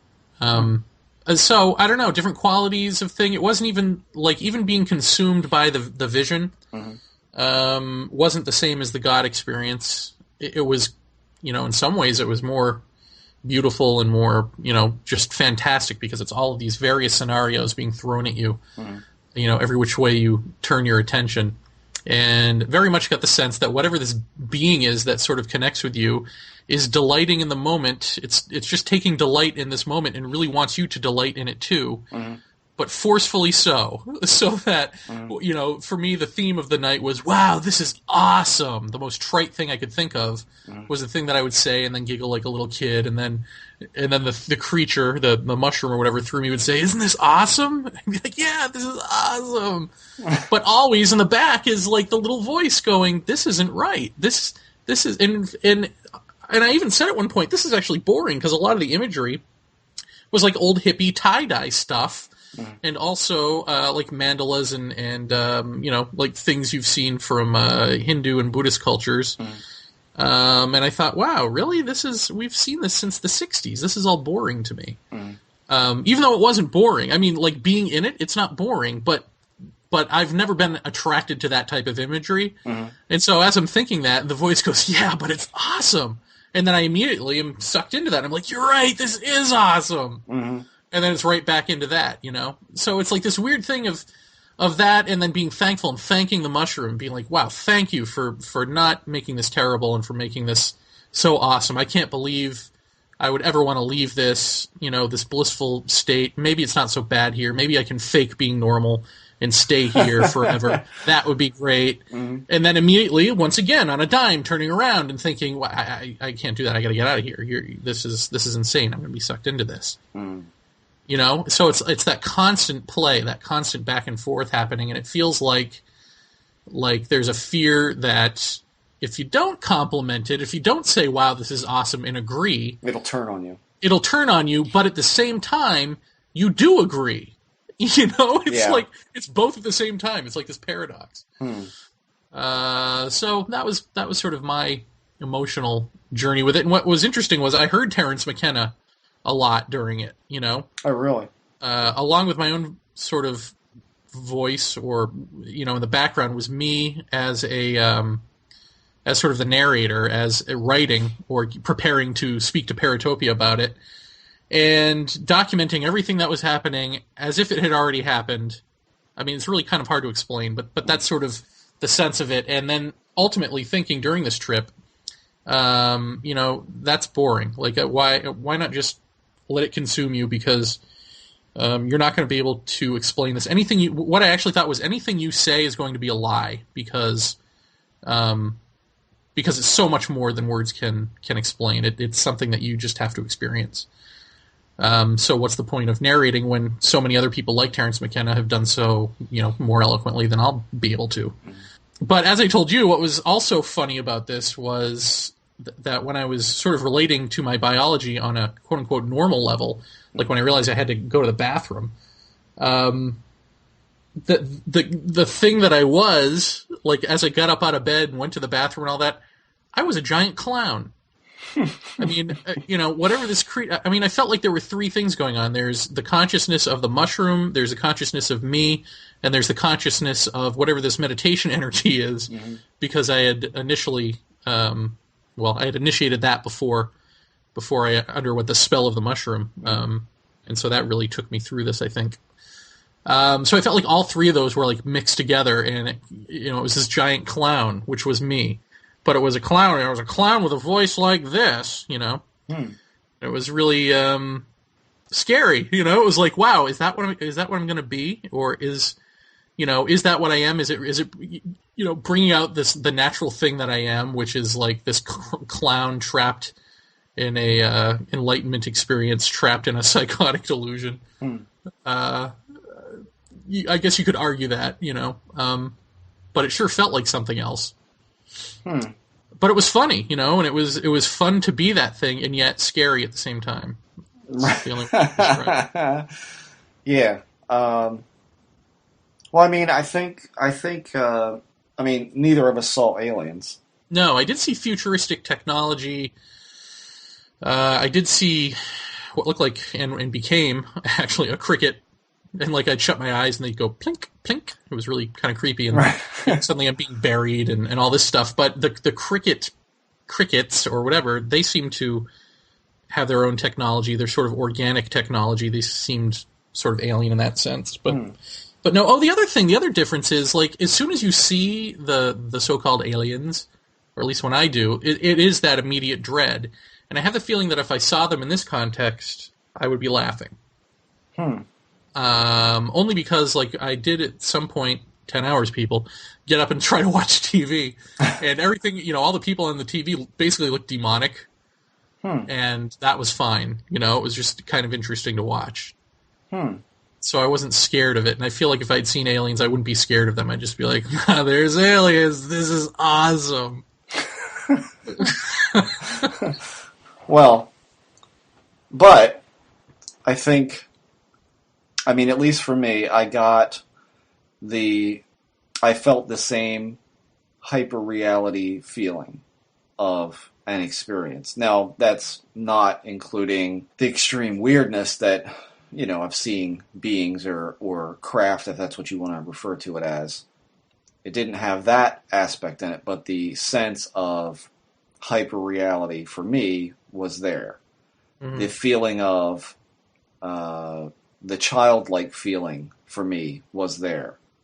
To a lesser degree, I guess, the geometric aspects of my early experiences. Not the particular instance of a white spinning square, but definitely solid vector-like images were there. So I still kind of think there's something there, but again...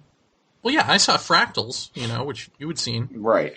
And as we were talking earlier, when I tried to relate to you the overlay thing that I saw upstairs in bed and completely, without the aid of any psychedelic whatsoever, that I awoke and saw this fractal and this being kind of, going in fast forward and rewind a bunch of times.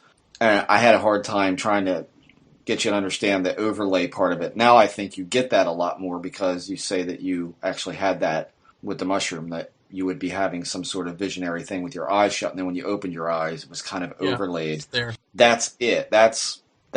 So that part for me was there, in that same type of thing. And I agree with you that so much of it is not describable. But I guess I have to admit that there are also, and I think this is probably the same for you, that there are parts of it that you just wouldn't want to talk about, that are not only hard to describe, but hard to describe without sounding like a psychotic moron. Yeah, I guess if you have a problem with that, then sure. But I don't have a problem with that, because I feel like it was very clearly, at some point, a psychotic break. Yeah. So there's really no choice but to sound like a psychotic moron. Yeah. And as long as you come out of it, then you get to describe it, if you want. I don't know. Yeah. So I don't know. I mean, shit, I walked around my house and my, my door frames were like crooked and everything was crooked. It was like a clown house, except, like you said, like things are sort of organic, like cactus-y. Yes. Sort of all around. Yeah. I mean, And my walking was like a giant marionette.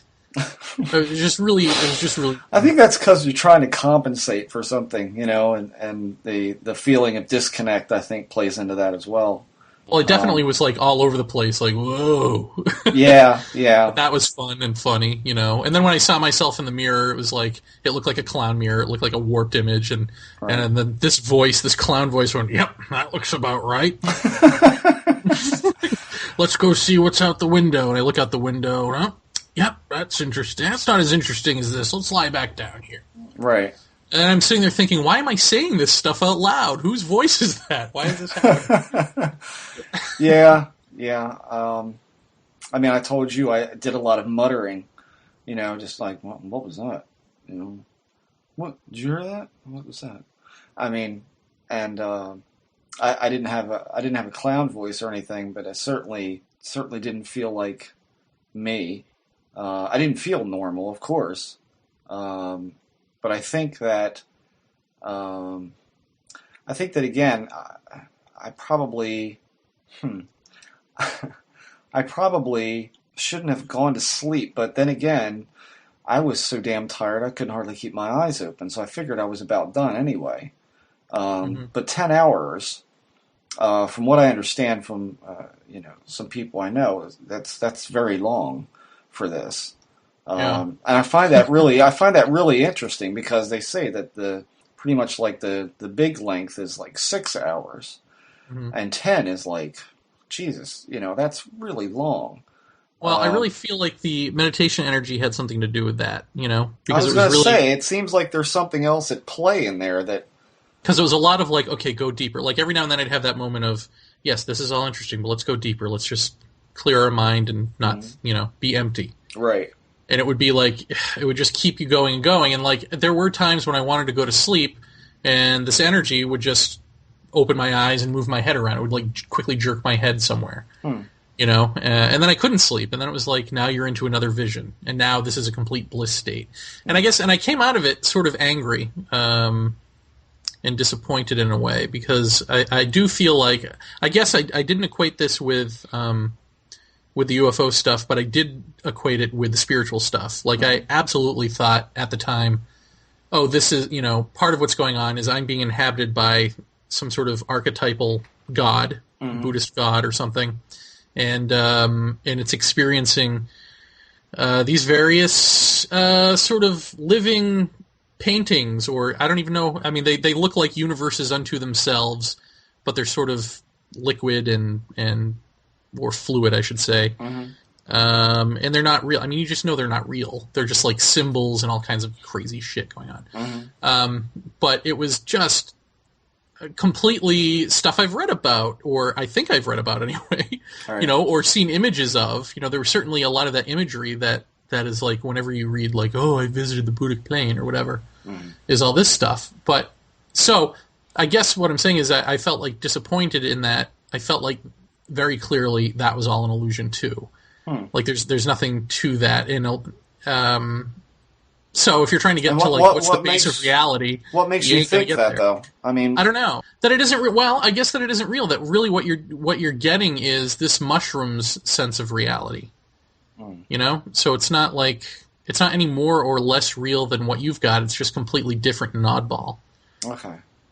So it's not real. It's just not real in the sense of to you, it's not as real as the altered state that seems to be present in an alien experience. It doesn't seem like the same thing to you. Well, it's definitely not as concrete as an alien experience. Well, yeah. I mean, I agree with that.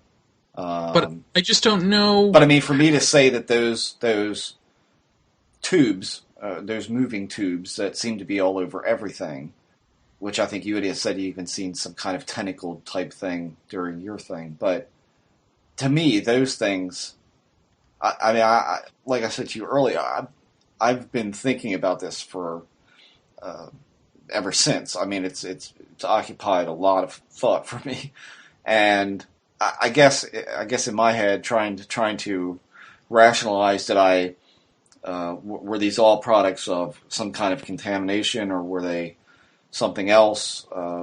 Was it something I've read? And I guess you try to educate yourself about what to expect, and it turns out to be nothing like what you expected. Right.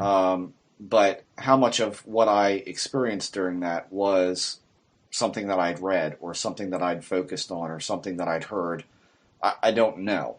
But I think the one thing that stands out to me is, and it's some of it, some of it, to me, I think you're absolutely right, is the mind. The mind is just under the influence of this, whatever it is. And we'll out this one, because I really don't care that much about this one, but I had mentioned to you last night that, when you sit in a dark room, make sure that everything past your little central candle or whatever is dark, because any kind of hint of something in the darkness tends to do things. And that was my experience in the studio, where I'm sitting there on the floor, and at the time, it was before we had cleaned everything, moved some stuff out, I had, basic garden tools in the corner.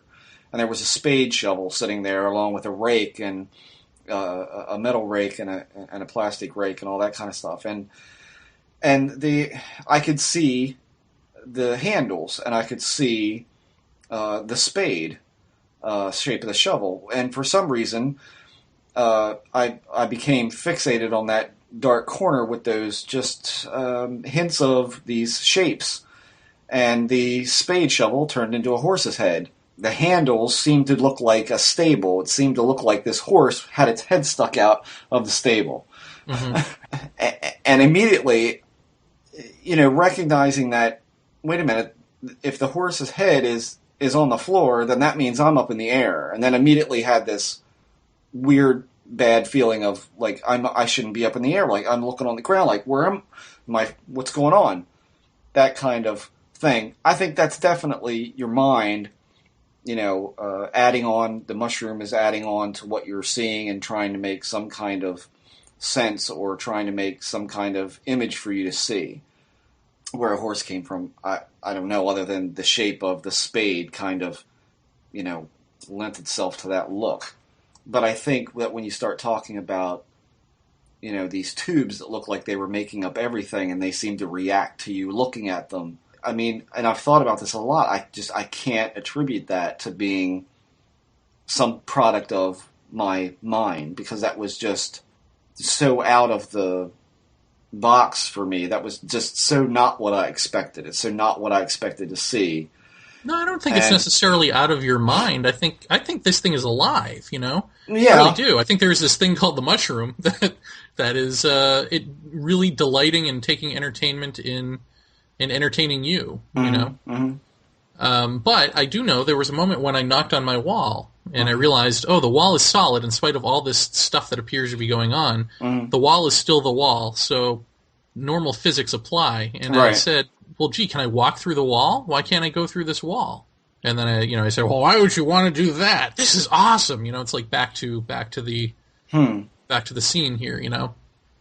So unless you could actually do that, I don't see that this really does affect reality in a realistic way. Right. Like I almost wonder the people who are like, well, thoughts shape reality, and they take that to such an extreme to really believe that they can morph the physics of the universe by thinking about it, didn't do some trips and think that because prior to their trips maybe they didn't really have a handle on that reality is broader than what they've been taught. Mm-hmm. And I think if you don't know that going into this, or if you haven't experienced that going into this the way you and I have in various ways, then you see this and you experience this and you go, oh my God, this is more real than real. Right. This is more real than what I've got. Mm. And it may not be. It may just be another, other thing, more, I don't know. I don't even know, I don't know how to describe it because I don't want to like downplay it and say, well, this is all hallucination and there's nothing to it. But it certainly isn't something, I don't think, where I could say, a la peanut butter sandwiches, and my house would disappear. No, I certainly don't think that either. I don't think McKenna's ever said anything like that, but I think that, like you say, it is animate. It is its own thing. It seemed like entertainment. I didn't it seemed like better than TV. I didn't get the it delighted in delighting, but there are things that you see that are unexpected. I mean, for sure. But you didn't keep your eyes closed a lot, right? As much as I could. You did. But I had that. I had that feeling like because you are so in that place, when you snap out of that place, such as my foot falling asleep during one portion that kind of jarred me out because I felt some physical sensation that was not connected to where I was in my head or in this vision, whatever you want to call it. It kind of shocked me out of it, and the thought popped into my head. I'm glad that happened because I don't know that I would have been able to get out of that. There is this feeling like you're truly losing this reality. Like you are losing it, and it just seems like, and this is something I've thought a lot about lately, is like, my old research partner used to say to me all the time, he's like, people like to think that they have some kind of toehold on reality when they really don't. And I don't know that I agree with all of that, but in the sense of an experience with a mushroom, I think you are a lot more in that space to be able to lose that reality, at least for that short period of time. And I don't know, people have, Sid Barrett, perfect example for me, guy does massive doses of hallucinogens and doesn't come back at one point or another. He damages himself from that. I can very well see how that can happen. Yeah. Whereas before I didn't understand, like, what is that? What do you mean? I mean, you come down off of a drug. Why would it stay there? I mean, it's like, don't make that face at me, young man, or I'll make it stick like that. It's that kind of thing. And, this was like begging me to stay. That was the crazy thing. Yeah. I mean, that's really the whole thing of this is like, why don't you, this is awesome. Why would you want to leave? This is great. It's like, yeah, this is great. And then the meditation energy, like I said, would like smack my head around or whatever, you know, would like get me out of that and then be into the next thing. It was your sitter, yeah. yeah, it really was. Yeah, I mean, I think that I find really interesting. But you know, like I said, I think there are definite similarities in the way I feel during this versus, you know, is it real in the sense that it walks up on the floor? Not from my experience, it wasn't. But I was only, you know, 2 to 3 hours in before I got too tired and had to go to bed. Did it last as long as yours? I very much doubt it. And that could be anything from personal tolerance to dosage. But I mean, what I did experience with that is earth-shattering, not earth-shattering, but very different from the alien experience because that didn't happen. And I mean, really, at no point that I can remember that it did really enter my mind, other than I find it a little weird that I went to go out the studio door and a voice, I don't know that it was a voice, it was, you know, I just got the overwhelming feeling, oh no, you don't want to go out there. Just stay in here. It's good in here. Don't go out there. And I didn't. I have to wonder what would have happened if I had ignored that sentiment and just went. But to me, there are similar feelings, there are similar qualities in it to me. Is it an abduction experience? No. But there are definitely, to me, similar qualities about it that seem familiar. Now, whether or not, like I said, that is, I mean, the idea of everything buzzing, everything being very sharp and crisp, that's very there. The feeling of the childlike feeling about this, very there. You know, and a couple other things that I mentioned, those are all there. Is it the same as being horribly terrified and this thing is right in front of you and other people see it? You know, I mean, I'm reasonably sure had my wife been sitting with me that night, she would not have seen a horse in the corner. Right. So there's that. You know, I definitely agree with you. The difference in the physicality of it is, yeah, it's completely different. But I think the notion that you are perceiving something different or seeing, I don't know that it's seeing the world as it really is, but I think you may be seeing levels of reality that you can't normally perceive. Yeah, I think that's a possibility. I do. But to me, I still think that it's worth pursuing, listening to other people, and trying to draw lines back and forth between, you know, the experiencer syndrome and this. Right. I still think that needs to be looked at this point. I'm not, and I think it's just due to the feelings that I had during that kind of prompt me to say, yeah, there seems to be something there. And one thing that a friend of mine told me today is like, which I again related to you earlier, is that now that we've done this, if we were to do it again, which I don't think either of us plan to do, it would be a completely different experience because at this point we know kind of what to expect. It's not this terrifying unknown that you actually have to do an act to get to. Now you know sort of what to expect. Mm-hmm.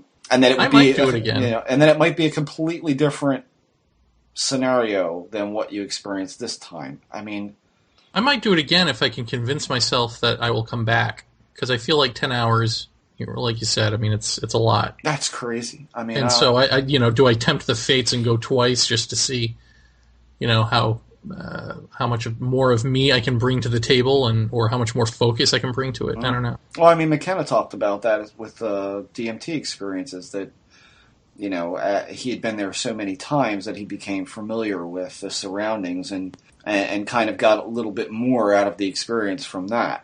I mean, myself, I don't really have any. I don't have any desire really to do it again. My curiosity is there to do it again, but I just don't.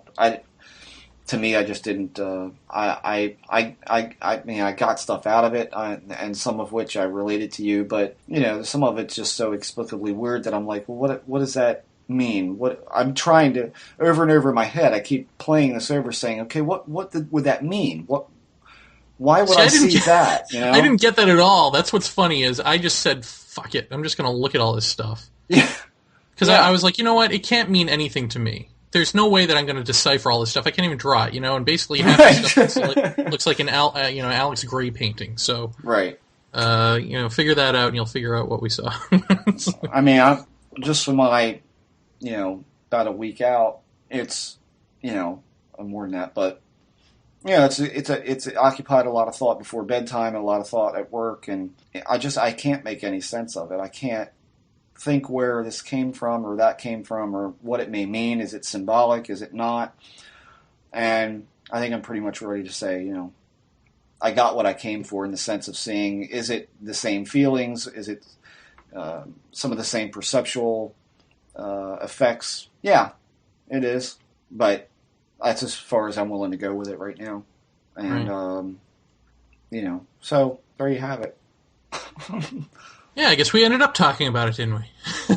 Well, I will be interested to see if this affects the meditation at all, because like I said, I associate a lot of that stuff, that more blissful stuff, with, activating chakras and higher rungs on whatever ladder that is. Yeah. Yada, yada, however that stuff works. Really, at this point, I'm just thinking out loud. Maybe at this point, as far as the show goes, we kind of shift gears a bit and try looking at some other avenues. I mean, we came this far to do this. Maybe it's time to kind of settle back and do some quiet diligence of looking through other people's accounts of this stuff and seeing what kind of parallels there are and whatnot. Maybe talk about this, 3 months away from now. And see where we're at with it. I mean, certainly. Well, we do the roundtable, Yeah. I mean, certainly the message board can keep going with this line of thought as much. And like I said, I do think it's worth pursuing. But I don't think. I think Jeremy and I both can say that it wasn't what we expected. Not that it was less. It was. I would say it was more for Jeremy. I would think it was a little more than he expected as far as time went. A lot less for me. But I think it's just time to kind of turn the page a little bit and see where we go from here and how this develops on down the line, 3 months down the line. Maybe we revisit this in some way and talk more about it. Yes. I don't want to become the Mushroom DMT show. No. Because there's a lot more to it than just that, too. I mean, we got other places to go with this, but... Acid. Oh, wait, no. Oh, yeah. DMT. Yeah, we should definitely, go get into, I think, quantum physics. And yeah, that's kind of, because that there could tie in. I mean, how do we tie in this experience and what it may have or may not have shown us versus, talking McKenna-esque stuff to a quantum physicist about all this kind of stuff? How does he feel about that? How does he feel about the experiences that are reported in all of this, and how does he feel that meshes together? You got to try to build some kind of web in here and see if there's anything that holds. I mean, end of the story for me is that there's a lot you just can't describe about it, and if you were to, it just is nonsense. It's just crazy. The feelings, I agree, are the same, but the visionary parts of it, it's just bizarre. Yeah, just bizarre. And I will try to draw some of this stuff when I get time. I'm in the middle of a paint job right now, so for a client. So when I get some spare time, I'm definitely going to draw some of this stuff to see if it rings any bells with anybody out there, maybe Brandon or somebody else, just to see what they think. I'm very curious about that. I'm curious about just the aspect of how people see and feel the same things from this and why there's that connective thing. Why would somebody else in a hallucinogenic state see the same thing? Is it a product of chemical? Is it a product of what? I mean, I think that's fascinating in and of itself. Mm-hmm. But anyway, we'll revisit this. We will. Very nice. So anyway, have a great night, Jeremy. Until then, sleep well, America. Indeed. Jeff. Good night. Good night.